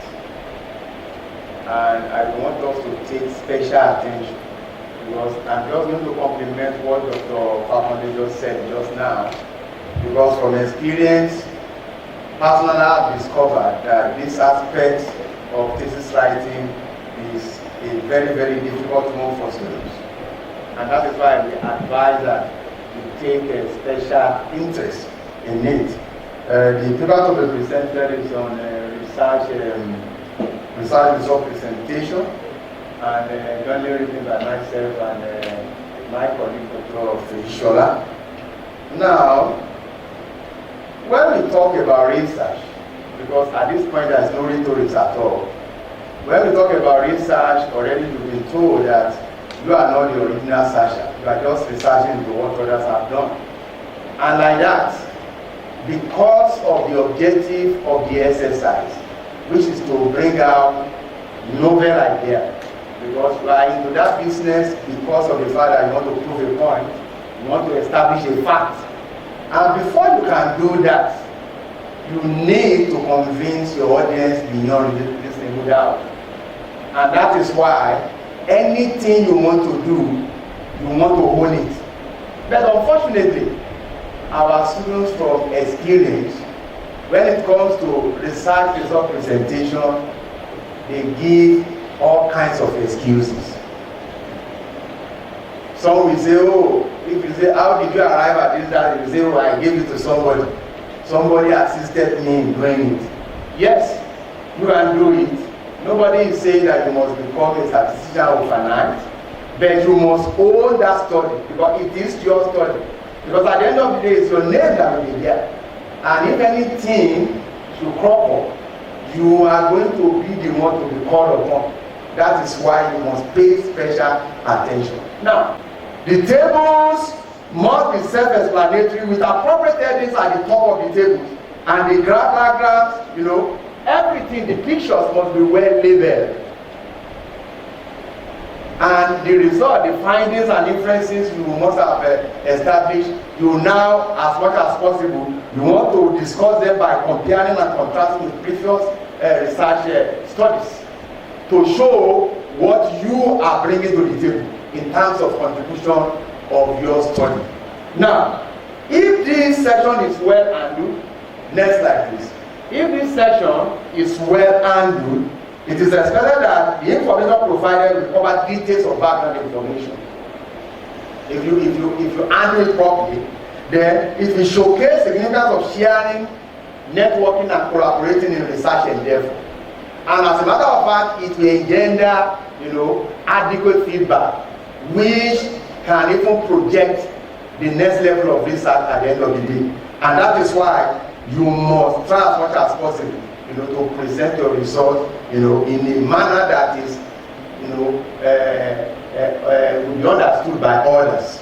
Then, apart from that, if you are able to present your result as expected, if you bridge, you know, gaps, you know, between academia and the real world practices, because why we are having problem in Nigeria, for instance, is that everything we do end up, you know, in the library, gathering dust, because nobody to pick them up, either as a result of you not being able to sell yourself as expected, or as a result of even the community where you have conducted the study not able to send you out.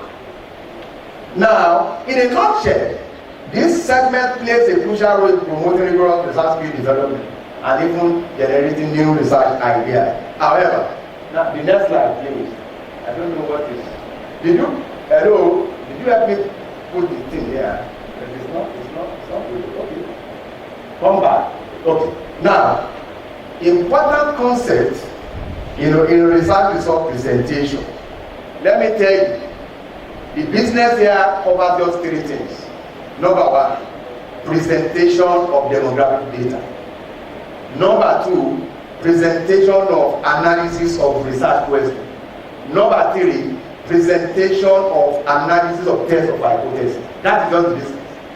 As far as what we call either chapter 4 or chapter 5 in some department of faculty, as far as this segment is concerned. But the roadmap to achieving these key components, the roadmap to achieving it is your understanding, or let me say the compass, to use in navigating your way through here, is your ability to understand some salient facts that must be part of your presentation. And that will take me to the next slide, please, the next slide. Number one of such is research design and methodology. Yes, we have had about the rhetorics. Research design is the amount of method you bring to the table, all the processes involved in what you have conducted and what have you. But here, while presenting your research result, you want to briefly explain the research design you have used. Is it correlational? Is it experimental? Is it descriptive? If it is descriptive, what type of descriptive it is? Because some will just say, oh, it's a descriptive study. But is it survey? Is it correlational? We want to know. Then apart from that, you describe the methodology in terms of the sample size you have used, in terms of even the process you follow in recruiting your participants, and what inform your inclusion and exclusion criteria. What exactly did you consider to say, oh, this must be the focus, this must be part of the study, this must not be part of the study. The next to that is data collection and analysis. At this level, you summarize the data collection process, including that measure that you have used in collecting your data, explain the analysis, the statistical procedure you use in analyzing your data, you need to explain them. Then you present the significant findings of your study, and as much as possible, ensure that those who are present, of course, all must be in alignment with your stated research questions or hypotheses. Now, the next to that is visual representation of results. You need to create visually appealing and informative charts, graphs, tables. You need to present your result in an appealing manner, because it's like you want to sell yourself. Anything you have, you must use at this point, so that people will be forced to read what you have done. Then, apart from that, you need to clearly label and explain all the visual elements and ensure that they align with your research objective and data analysis. You want to be very, very sure of all this. Then, one thing I have discovered, we will get to that very quickly, because I will be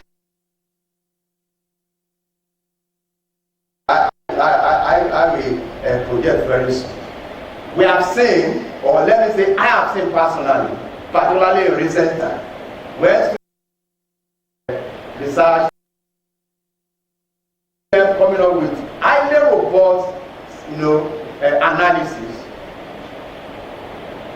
beautiful tables, pictorials, and what have you. But when it comes to the narrative that I expected to follow, the narrative that will say what is in the table, nothing to show. They will not write anything. And that is not the proper way of writing research results. Then another very salient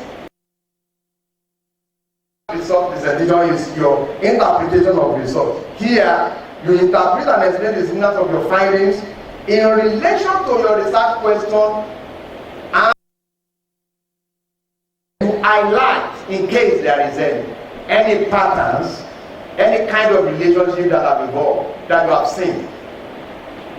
Why are you doing that? You are doing that to show to the world that this is what I am contributing. I am not replicating. Nobody is saying you cannot replicate, but if you are replicating, there must be a reason. You must have been told since yesterday that research is not about you repeating what others have done. If you must repeat, there must be a reason for repeating.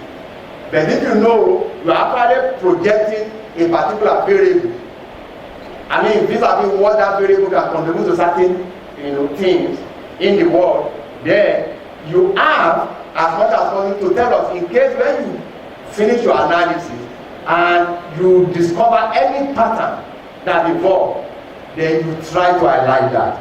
Then discuss the beginning of your result, and as well address limitations or potential biases that may have influenced your result. Then discussion. Under discussion, I'm still coming on this, I will still go over them one more time.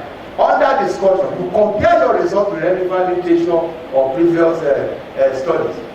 Vis-a-vis establishing, what has been done before, the state of, had before, and what you are bringing to the table. And again, explore potential explanations or provide, next slide, please follow me with the slide. And you explore, potential explanations, or you provide plausible reasons for any conflicting, findings you have established. And this is where you have to be careful. Let me tell you a story. There was a time I conducted a study that involved emotion. And everybody, of course, knows that when it comes to display of emotion, our female info are best at displaying emotion. But when I concluded my study, the first was the case. The study review was saying this is the way, but my study was saying this is the way this time around. In other words, it negates the norm. If you are not a smart researcher, at that point, you want to go and do what Professor Aborichade said we should not do. You now begin to conjure to make sure that your analysis or your report tallies with the existing something. You don't need to do that. At this point, you need to come out of your shell. At this point, you need to show your ingenuity. At this point, you need to show your kind of, scholarship. That is where you come up with, for instance, when I concluded that study, and I discovered that it wasn't, if somebody is saying that male folk will be very good at displaying emotion, more than the female gender, no literature has ever supported that. Then I now try to think outside the box, look at the characteristics of the participants that I've used, and look at the location where the study, it was an experimental thing. And I discovered one salient fact, apart from what I later discovered in the literature. Now, the thing is now, it's all over the world now. But then, there was no much. I discovered that in one of the schools that I used for that study, the students were highly comfortable in terms of provision of necessary things, the desks, the tables, and what have you. Two of them, I used 3 schools. And one of the schools, unfortunately, could not afford the luxury of provision of desks and tables. The students were, they were seated on their floor. Now, if you give somebody, if somebody is where somebody feels an instrument, with a lot of relaxation, and somebody is doing the same thing, with something that are inconvenience or what have you, you should expect some slight differences. And it is you that will bring that out. When I met with my what is it called? My supervisor, my PhD thesis, and he said I should go and think outside the box. And I started racking my brain. Reading further, I now discover the possibility of falsehood. Respondents not coming forth as expected of them. At times when you give questionnaire to people, they just say, that man has come again. What they do is just, particularly in this part of the world, they just think any nonsense, forgetting that what they are feeling is what you are going to use in making decisions.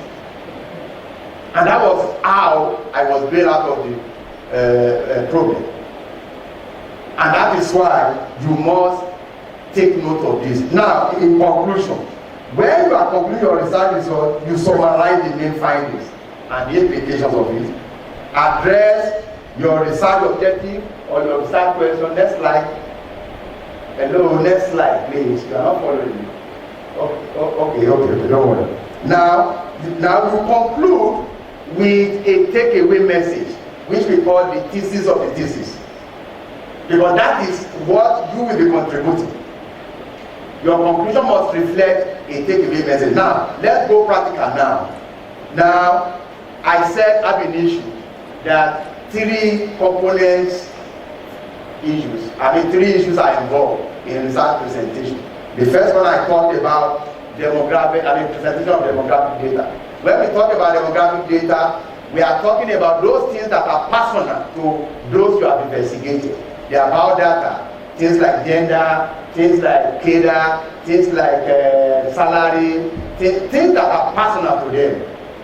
That is what you first of all want to present. You want to present it, but the emphasis here is that look at the table being projected now. This is demographic data being presented. Forget about the jargon there. Start from table 1. That table was named table 1 because that happens to be the first table, the assumed first table in this presentation. And that is why it was so labeled, table 1. Now, what is that table 1 projecting? Frequency distribution of respondent demographic data by gender. Now, by the time you look at it, you look at the variables, the variables investigated in terms of the gender, the age, now the category, now the age was determined through range, and so on and so forth. Now, next slide, please. Now, should in case you may have somebody who may not be interested in the statistical jargons, just interested in just the tutorial. Now, the bar chart is now showcasing what you have seen before. Now, picking it one after the other because we have two variables there, gender and age. Now, the bar chart is about gender, and without wasting time, you can see that the female gender takes it off, followed by the male gender. Next slide, please. Followed by now the age. You can see the age that the 30 to 39 years take the lead, followed by 20 to 29, and so on and so forth. But where the emphasis is that the narrative that follows, and that is the point I was trying to make the other time, because I have seen in most cases when you tell our students that, oh, come and explain this table to us, I don't know. Somebody assisted me to do it. You must own your study. Even if somebody has assisted you, you must sit down and ask that fellow to explain to you. Because that narrative is very, very important. Some will not even bother to put any narrative. Now look at that narrative now. Table 1, which is the title of the table. There and figures 1 and 2 reveal that a majority of the respondents and a majority of the participants, how many are they? The emphasis is on details here. 699. What is the percentage of that number? 60%. And that 60%, which gender is it? Female. And followed by the male. And what other information can we see on the table? Now you can see. There are more female respondents because that is the implication. Now this is presentation of the test of hypothesis. In like manner, of course, you have the topic. The topic here now is to use system, pressure, and self-monitoring skills, and using it against the social adjustment of adolescents in senior secondary school. You start the business there by telling us what that hypothesis is, because you want to present a fact. Which of the hypotheses are you handling? Hypothesis 1. What does hypothesis 1 say? It says there is no significant combined contribution of this and this and this on the criterion variable. Now, that table is table number 3. And that is why you label it number 3. Now, what type of statistical procedure did you use in arriving at that table? There, it shows that it's multiple regression. And what type of multiple regression? What information were you able to deduce from that table? It shows that it was just model summary and coefficient of the multiple regression analysis for the combined contribution of the 3 IVs against the DV. And now, underneath, the model summary is presented the R square adjusted, the standard error, and what have you, of all what? Of the dependent variable, you state it again, and the independent variable, which are your predictors. Next slide, please. Now, the narratives now. Result in table 3 was significant. Why? Why did you know they are significant? Because the F table, as presented there, is less than the calculated F, which is 41, particularly when your P is less than 0.05. Then the null hypothesis now tell us, because you have stated that hypothesis, that as a result of what you have seen now, the null hypothesis was consequently, rejected in favor of the alternative hypothesis. Now, what does that tell us? It tells us that is the conclusion now, that there was a similar combined contribution of the 3 IVs on the DV, particularly among Ogun State students. And what can you see again in that table? Apart from the fact that we've seen the 3 IV now coming together, when you regress them against your predictor, against your criterion, what else can we see on the table? Table 3 further revealed that belief system, peer pressure, and self-monitoring skills jointly accounted for 6.4%. In other words, what we are saying is that all that we can see as contributions of all these 3 IVs or the DV is just 6.4, which means there are other things that we account for the variance in social adjustment of the senior secondary school students. All these narratives are very, very important. It's not whereby you just present pictorials, figures, graphs, without any narrative. Nobody knows what is there. It's not allowed in scientific investigation. Next slide, please. Another example is this. This one considers gender and academic achievement of students. And what is that hypothesis? The fact that there is no significant difference in the academic achievement of students based on gender. Now, table 4. And in like manner. Now, what is the statistics that give us this table? Student t-test. What type of student t-test? Student t-test independent. How did you know that? Because it is the t-test of difference in academic achievement, basing it on gender. And you can see the analysis. The gender, the head, the main, the standard deviation, the degree of freedom, the thing calculated, and what are the key and what are the. Now the narrative as well will follow. So, next slide please. Ladies and gentlemen, when you present your study in this manner, everybody will be able to carry that along. Then when it comes to discussion now, here, your results are interpreted and evaluated against the existing body of knowledge that you have reviewed. And let me tell you something. If you don't have a very solid background, you will suffer the consequence here.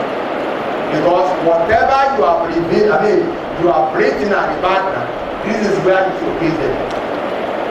And that is why your background and the material review section must be very, very solid, because you are still going to lean on them when it comes to discussion.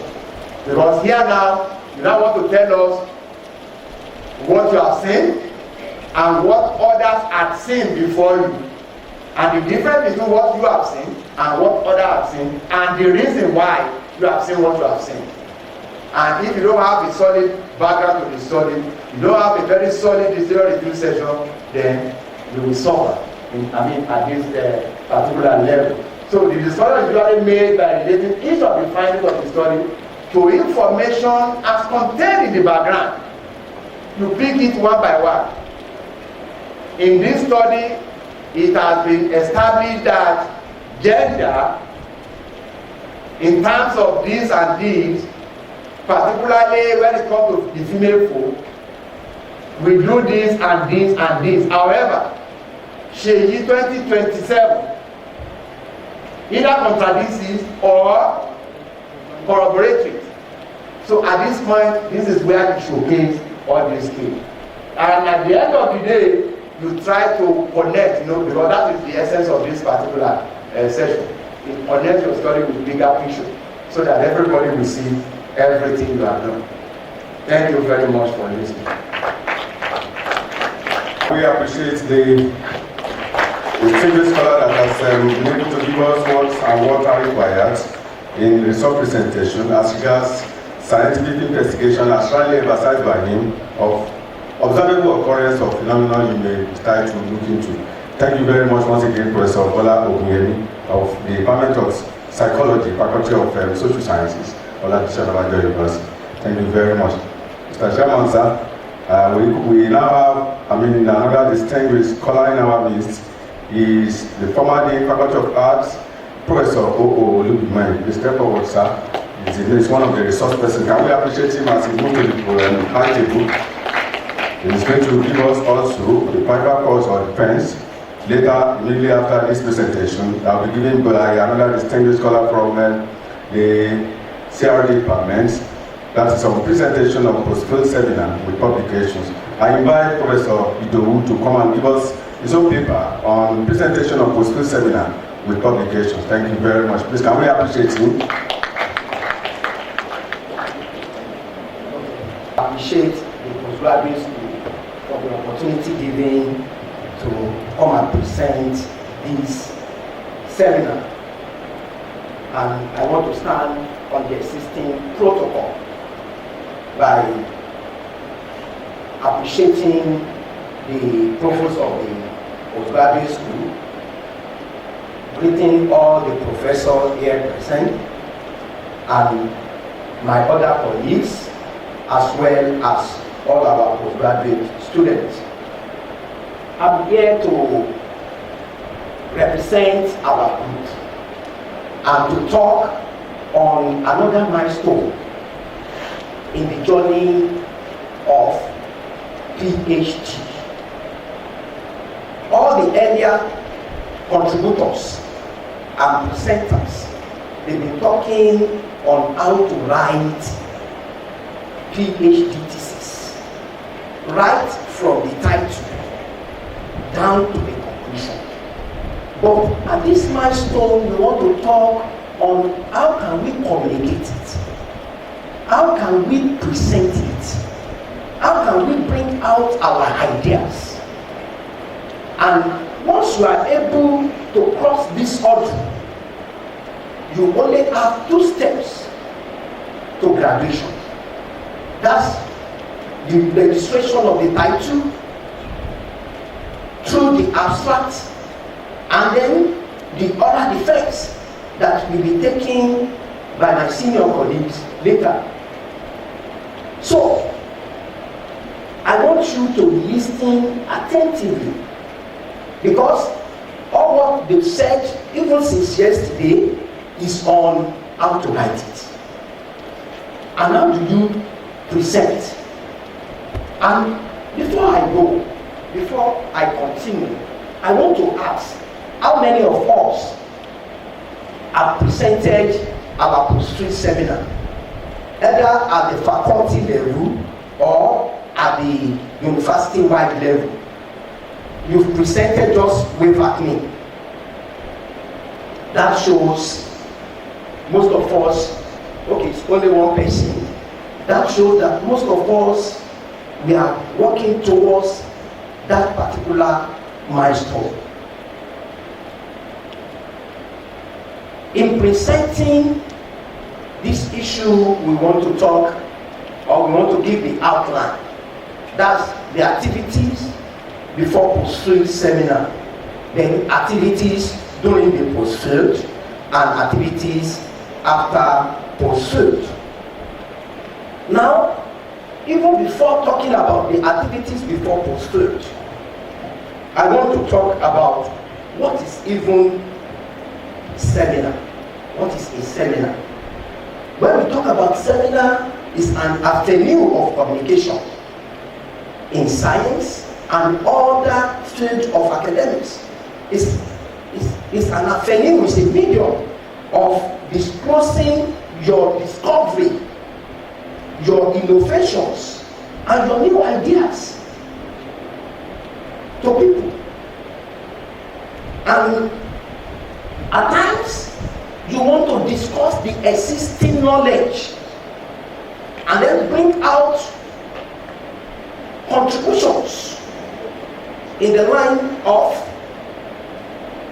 academics to what some people have done in the past.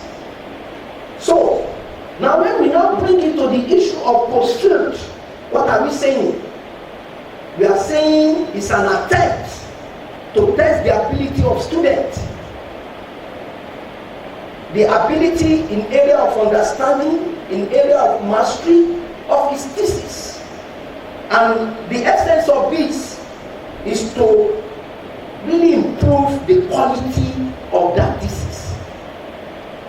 You and your supervisor all the while working together, bringing the things together, then working on that particular thesis. But now you want other professionals, you want other people to contribute and help you to enhance the quality of that particular thesis. And in the arrangement of the panel of examiner during post-field, we find out that we have professors in that field that will come and help you to enhance that particular quality. You find out that the HOD, an expert in that field,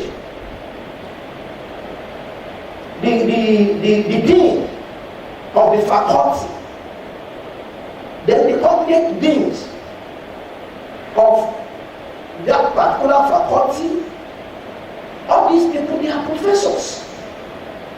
Then the depth of their knowledge, they will now bring in an experience to help you and make sure the work is better. And that's the essence of the post-field. And that's why once you cross that hurdle, you only have 2 steps to graduation. And you see, and as a result of that, there are some things you have to do in preparing for post-field seminar. The first thing to do is that you have to meet all necessary requirements for presenting post-field seminar as it has been outlined by the PG school.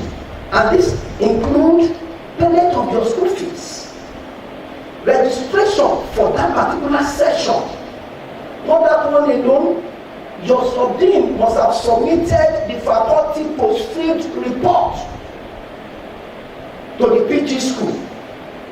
And thereafter, now you will be called upon to produce and submit to the postgraduate school the required number of post-field seminar papers. The record section of the postgraduate school will tell you that the number that you have to submit, and then that particular section of the postgraduate school will also help you to advertise, to publicize the presentation at the faculty through the sub-dean, and then through fasting wide, then through posters. Then thereafter, part of your preparation is that you make sure you prepare your slide. And when you are preparing your slide, make sure you don't have more than what you can show. Maximum of 25, because you only have 15 minutes to present your slide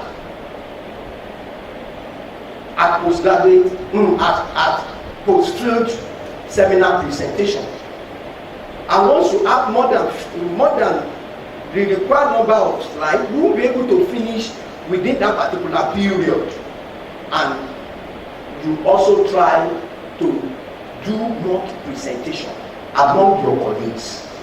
Try to do that, so that you will be able to assess your readiness for that particular seminar.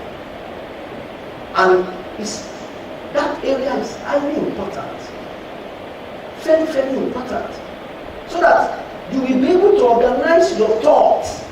You will be able to organize your thoughts, and then you will gain boldness. So that you will be able to present before your audience, and then you will be able to stick to your major theme. Once you do that, then by the time you get to the seminar,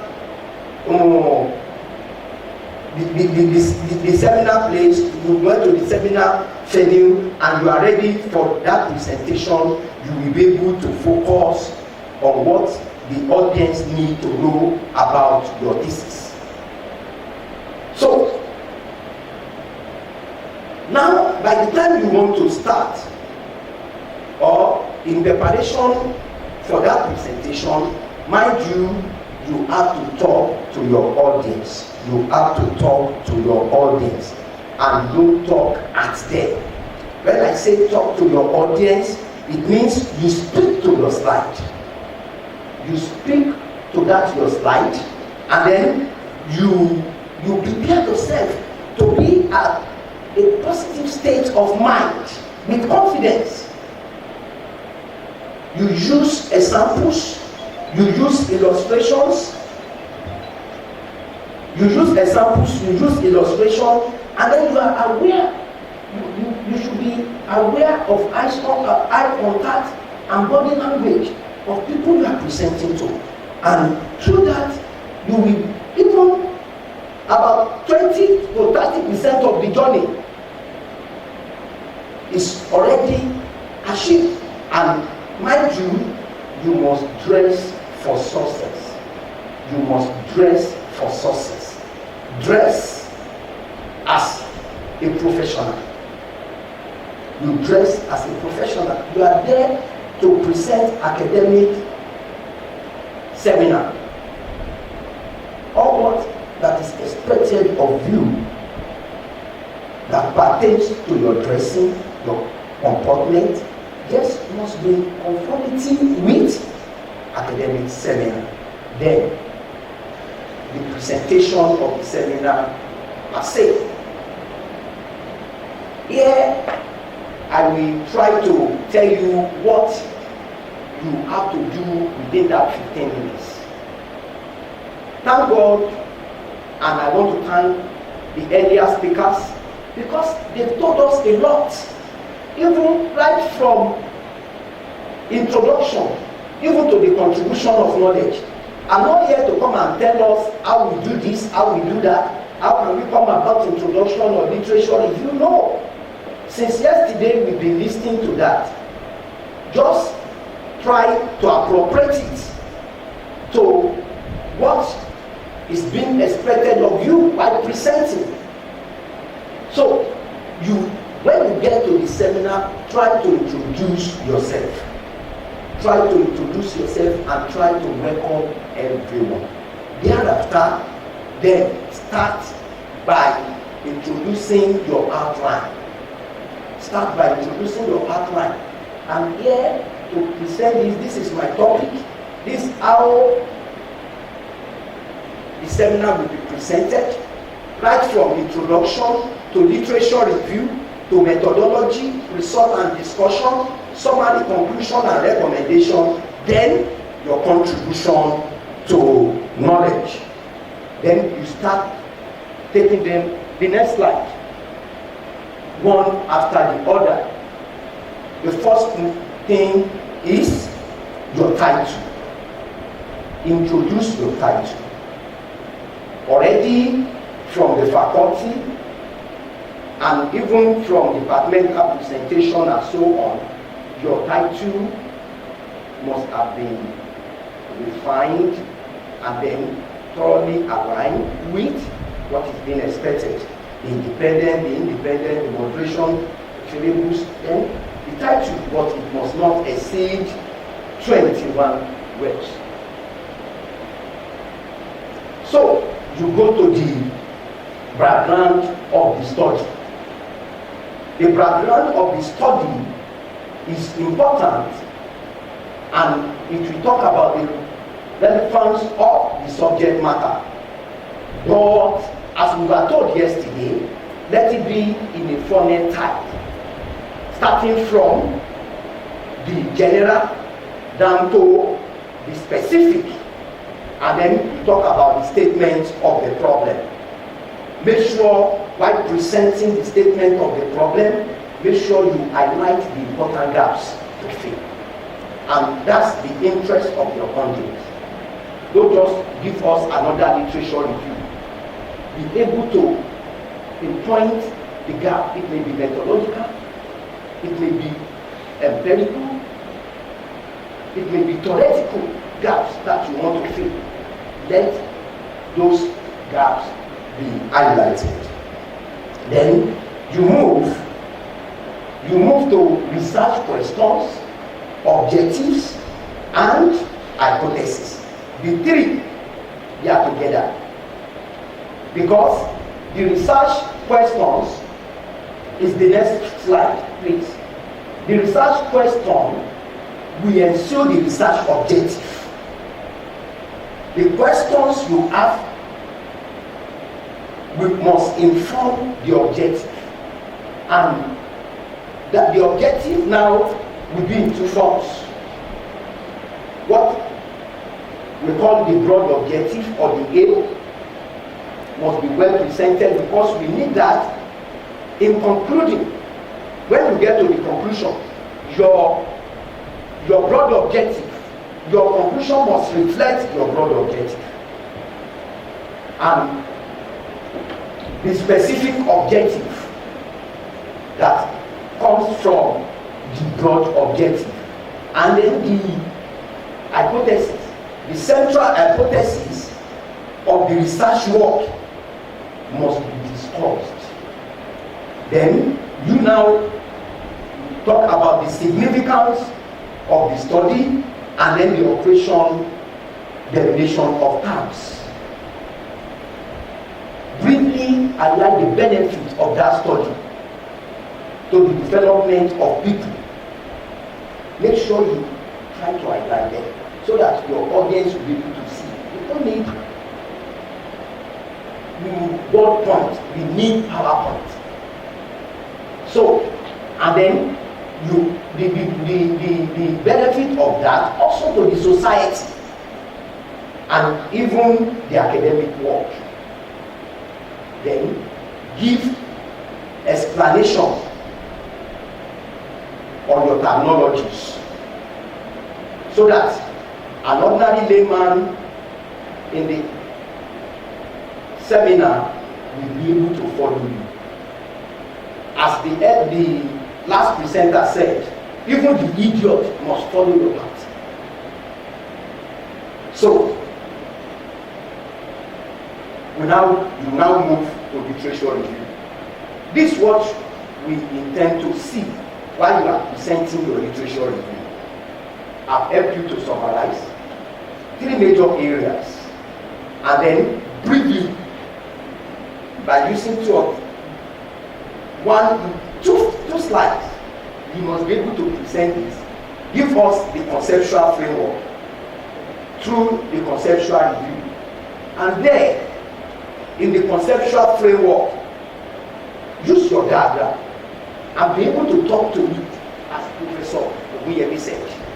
Talk to that particular diagram, talk to that particular chart, and let that chart be able to establish the dependent and the independent and the dependent variable. Then, along with the moderating. Other distinguished members of the audience here, we appreciate you. We are now coming to the end of the whole program by listening attentively to the last part of the presentation for today, or the seminar in hall.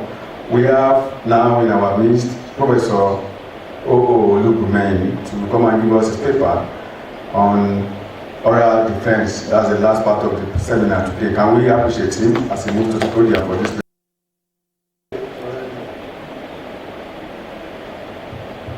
Good afternoon, everybody. Good afternoon.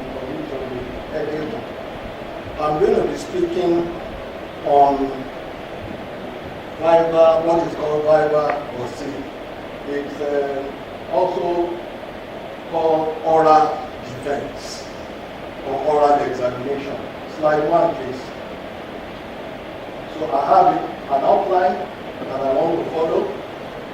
First, give the definition or try to explain what we mean by Viva or C.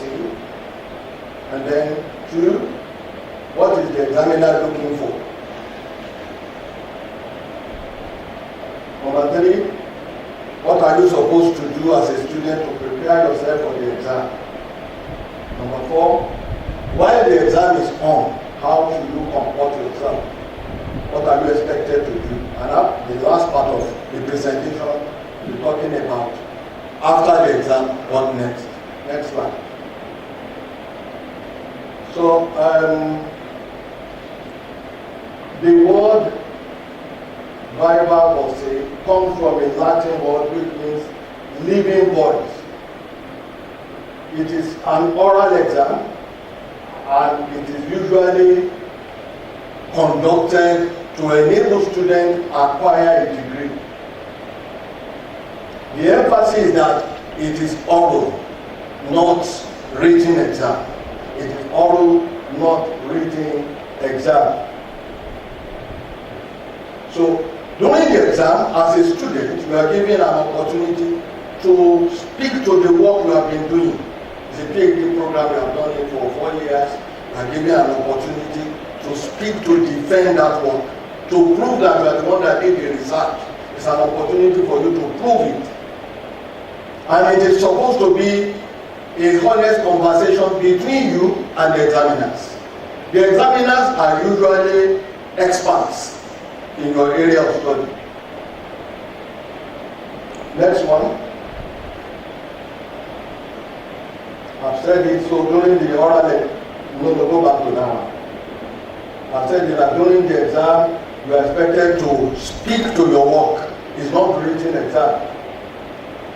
And usually it is on your work, so you are familiar with it. There's no reason for you to fret. There's no reason for you to be afraid. And the oral exam is an important aspect of your work, of your research, of your study. Matter of fact, it is what concludes your work. So you've been laboring so hard on the research. Now you have the oral exam that concludes your work to prove that what you have been doing the last 5 years, what you have been doing the last 3 years, you are the one that did the work. So it's an important aspect of your work, and you should look forward to that exam and look forward to it with confidence, not being fretful, not being afraid, not feeling guilty. You should be happy that you have an opportunity to defend what you have been doing. You should be excited to be able to defend what you have been doing. Next one, please. Now, there are a few things that will usually may come up in the course of your oral exam. You may be asked, what is the research about? What is the work about? What method did you use for your work? And what are the major outcomes of the work? In other words, what are your findings? What are your conclusions? Yes, next one. Now, the examiner, the panel is looking for some things. Number one, the panel wants to be sure you are the one that did the research. And that's why you need to be confident.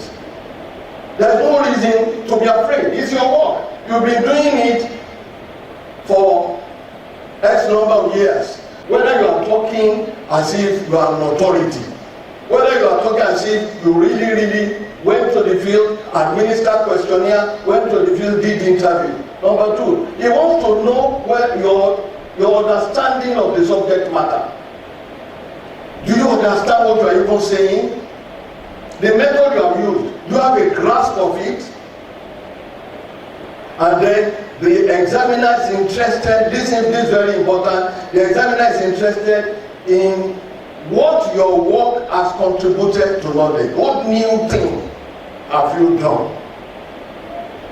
What new thing have you done? And this day, listen to me very well, this day, examiners want to see what problem your research has solved. That's why part of your thesis, there's a section that they call statement of problem.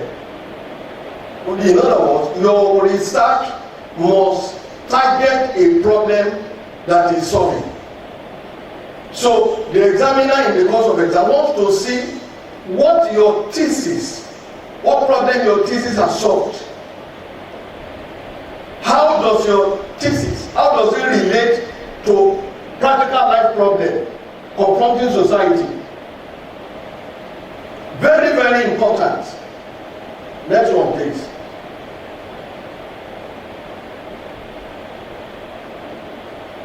So, as a student, what are you expected to do before your D-Day, before the exam, before the oral exam? Number one, in the days leading to the exam, pay attention to possible questions that the examiners may ask you. I have some of these questions in this presentation. What is the next thing? Of course, that day, you'll be very, very fulfilled and happy. So, celebration in a modern sense is allowed. Time for you to at least relax and say, all is well that ends well. So, moderate celebration. And after your celebration, proceed immediately to do the correction. Many times, the panel will give you time. They can say, oh, this correction is not more. We are expected to finish the correction within 2 weeks. Don't forget the time given to you. And until you submit the corrected thesis, the work is not yet completed. So keep that at the back of your mind. They may say, oh, within a month, go and do the correction. So you quickly, after your celebration, go get back to work, get the work finished with your corrections and so on. Then proofread your thesis thoroughly. Proofread your thesis thoroughly. I'm currently reading a thesis for a candidate I want to examine in a federal university now. But I was reading the thesis and I'm like, how did these students submit this thesis? There were so many errors, language errors that I saw. I was the one correcting and correcting and correcting. And on the basis of the poor language used, the candidate may not do well. And these were errors that could have been eliminated. There's one thing I want you to know in the university. Part of our tradition is what we call peer review. When you do your work, give it to somebody to help you read. Give it to at least 2 people. You see, many times when you are the one who wrote that thing, when you are reading it, you actually, sometimes what you are reading is your mind, not what you are reading down. And so you can easily omit some vital things. You know, there is a difference between the word not. If you say did not, it's different from when you say did and you didn't add the word not. And the word not can alter that meaning completely. You agree with me? And you can easily omit it. But that's why when you have written it, please look for somebody quote and quote with the correct edge. Reading is crucial. I always tell people, when you read books that are made overseas by authors overseas, you agree with me that you hardly see errors. But when it is books produced locally, you see all manners of errors, and we quickly hide under what we call devil's error. You say it's a typographical error. And my students, when they come before, I say, which one is this? They say, the person I gave it to type. And I ask them, is it the typist that wants to take a degree on you? Whatever you bring before me, you are taking responsibility. You cannot come before me and be saying that because I gave it to them in motion ground. That's why they made the mistake. And at this level, I don't even expect anybody to be giving anything to anybody in motion ground. Like some of my students when they brought the work, I was like, why do you have all these errors? They said, maybe we will come with typing on our phone. I say, me, you brought your long essay to me to read, and you typed it on your phone. And thank God you have people exposed yourself. Except because we don't have laptop. The year for postgraduate program was very ready for the postgraduate programs. It is not only, very tasking, but very rigorous, as emphasized by the last speaker. Can we appreciate our distinguished presenter for this thought-provoking presentation. If you have questions, can I see your hands up, please? Questions? Come over, sir.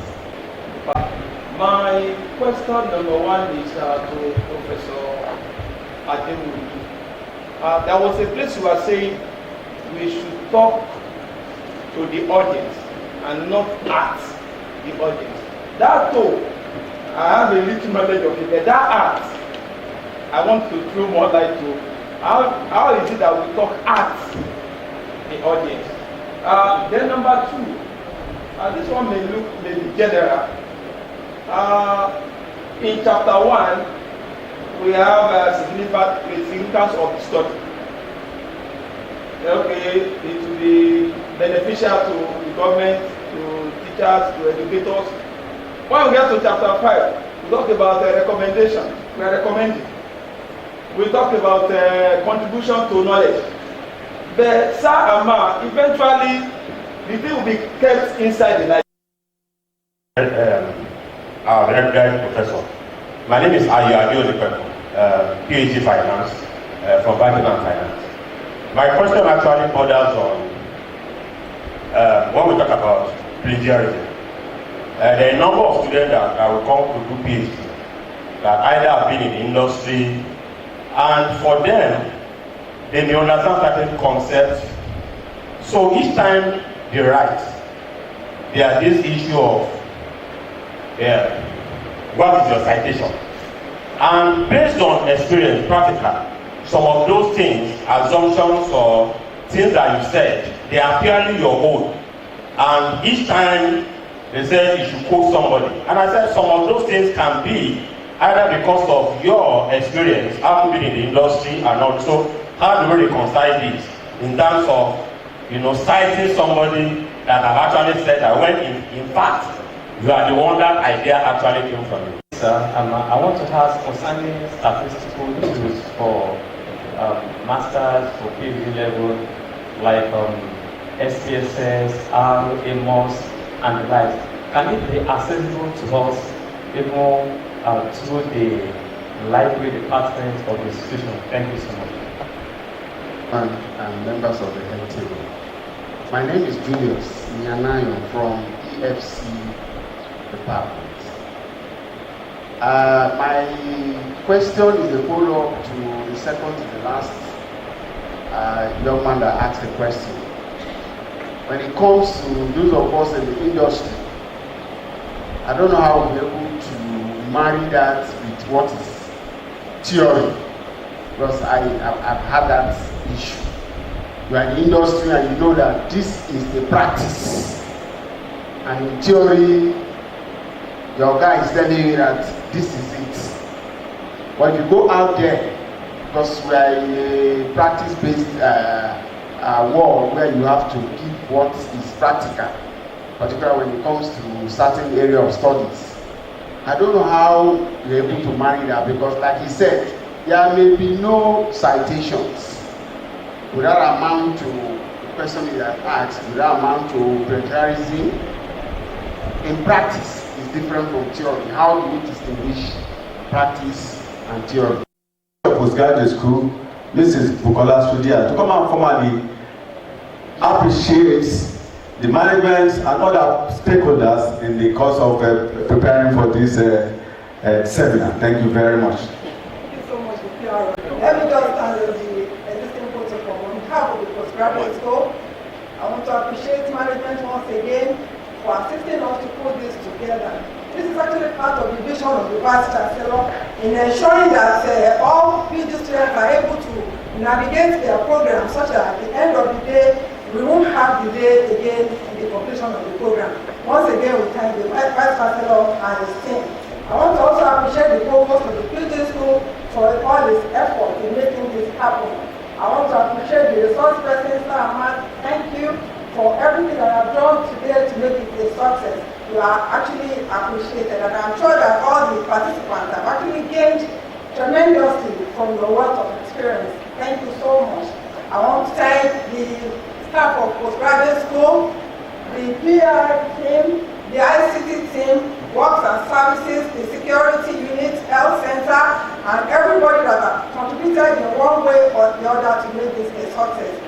appreciate you all, and to all the participants, I'm sure you have gained so much from this, and I'm sure you are going to apply this to putting up together of your dissertations and your thesis. And at the end of the day, what we actually set to achieve is to have you complete your program on record time. We also want to have research works that will be able to compete globally. I hope we'll be able to achieve all this. Thank you all for coming. We appreciate you, and as we all go back to our destination, I pray that God will protect us. At the end of the day, we'll have us to glorify God. Thank you all. Thank you all. And bye. I will invite the chairman of the program to formally come and declare the program closed before we recite the national anthem. But before then, thank you. I want to also sincerely appreciate everybody for the success of this program. On behalf of the Vice Chancellor, Professor Ayodeji Agbola, and the Provost PD School, Professor Olusegun Adebayo Lawal, this seminar is thereby closed. Excellentia Humana.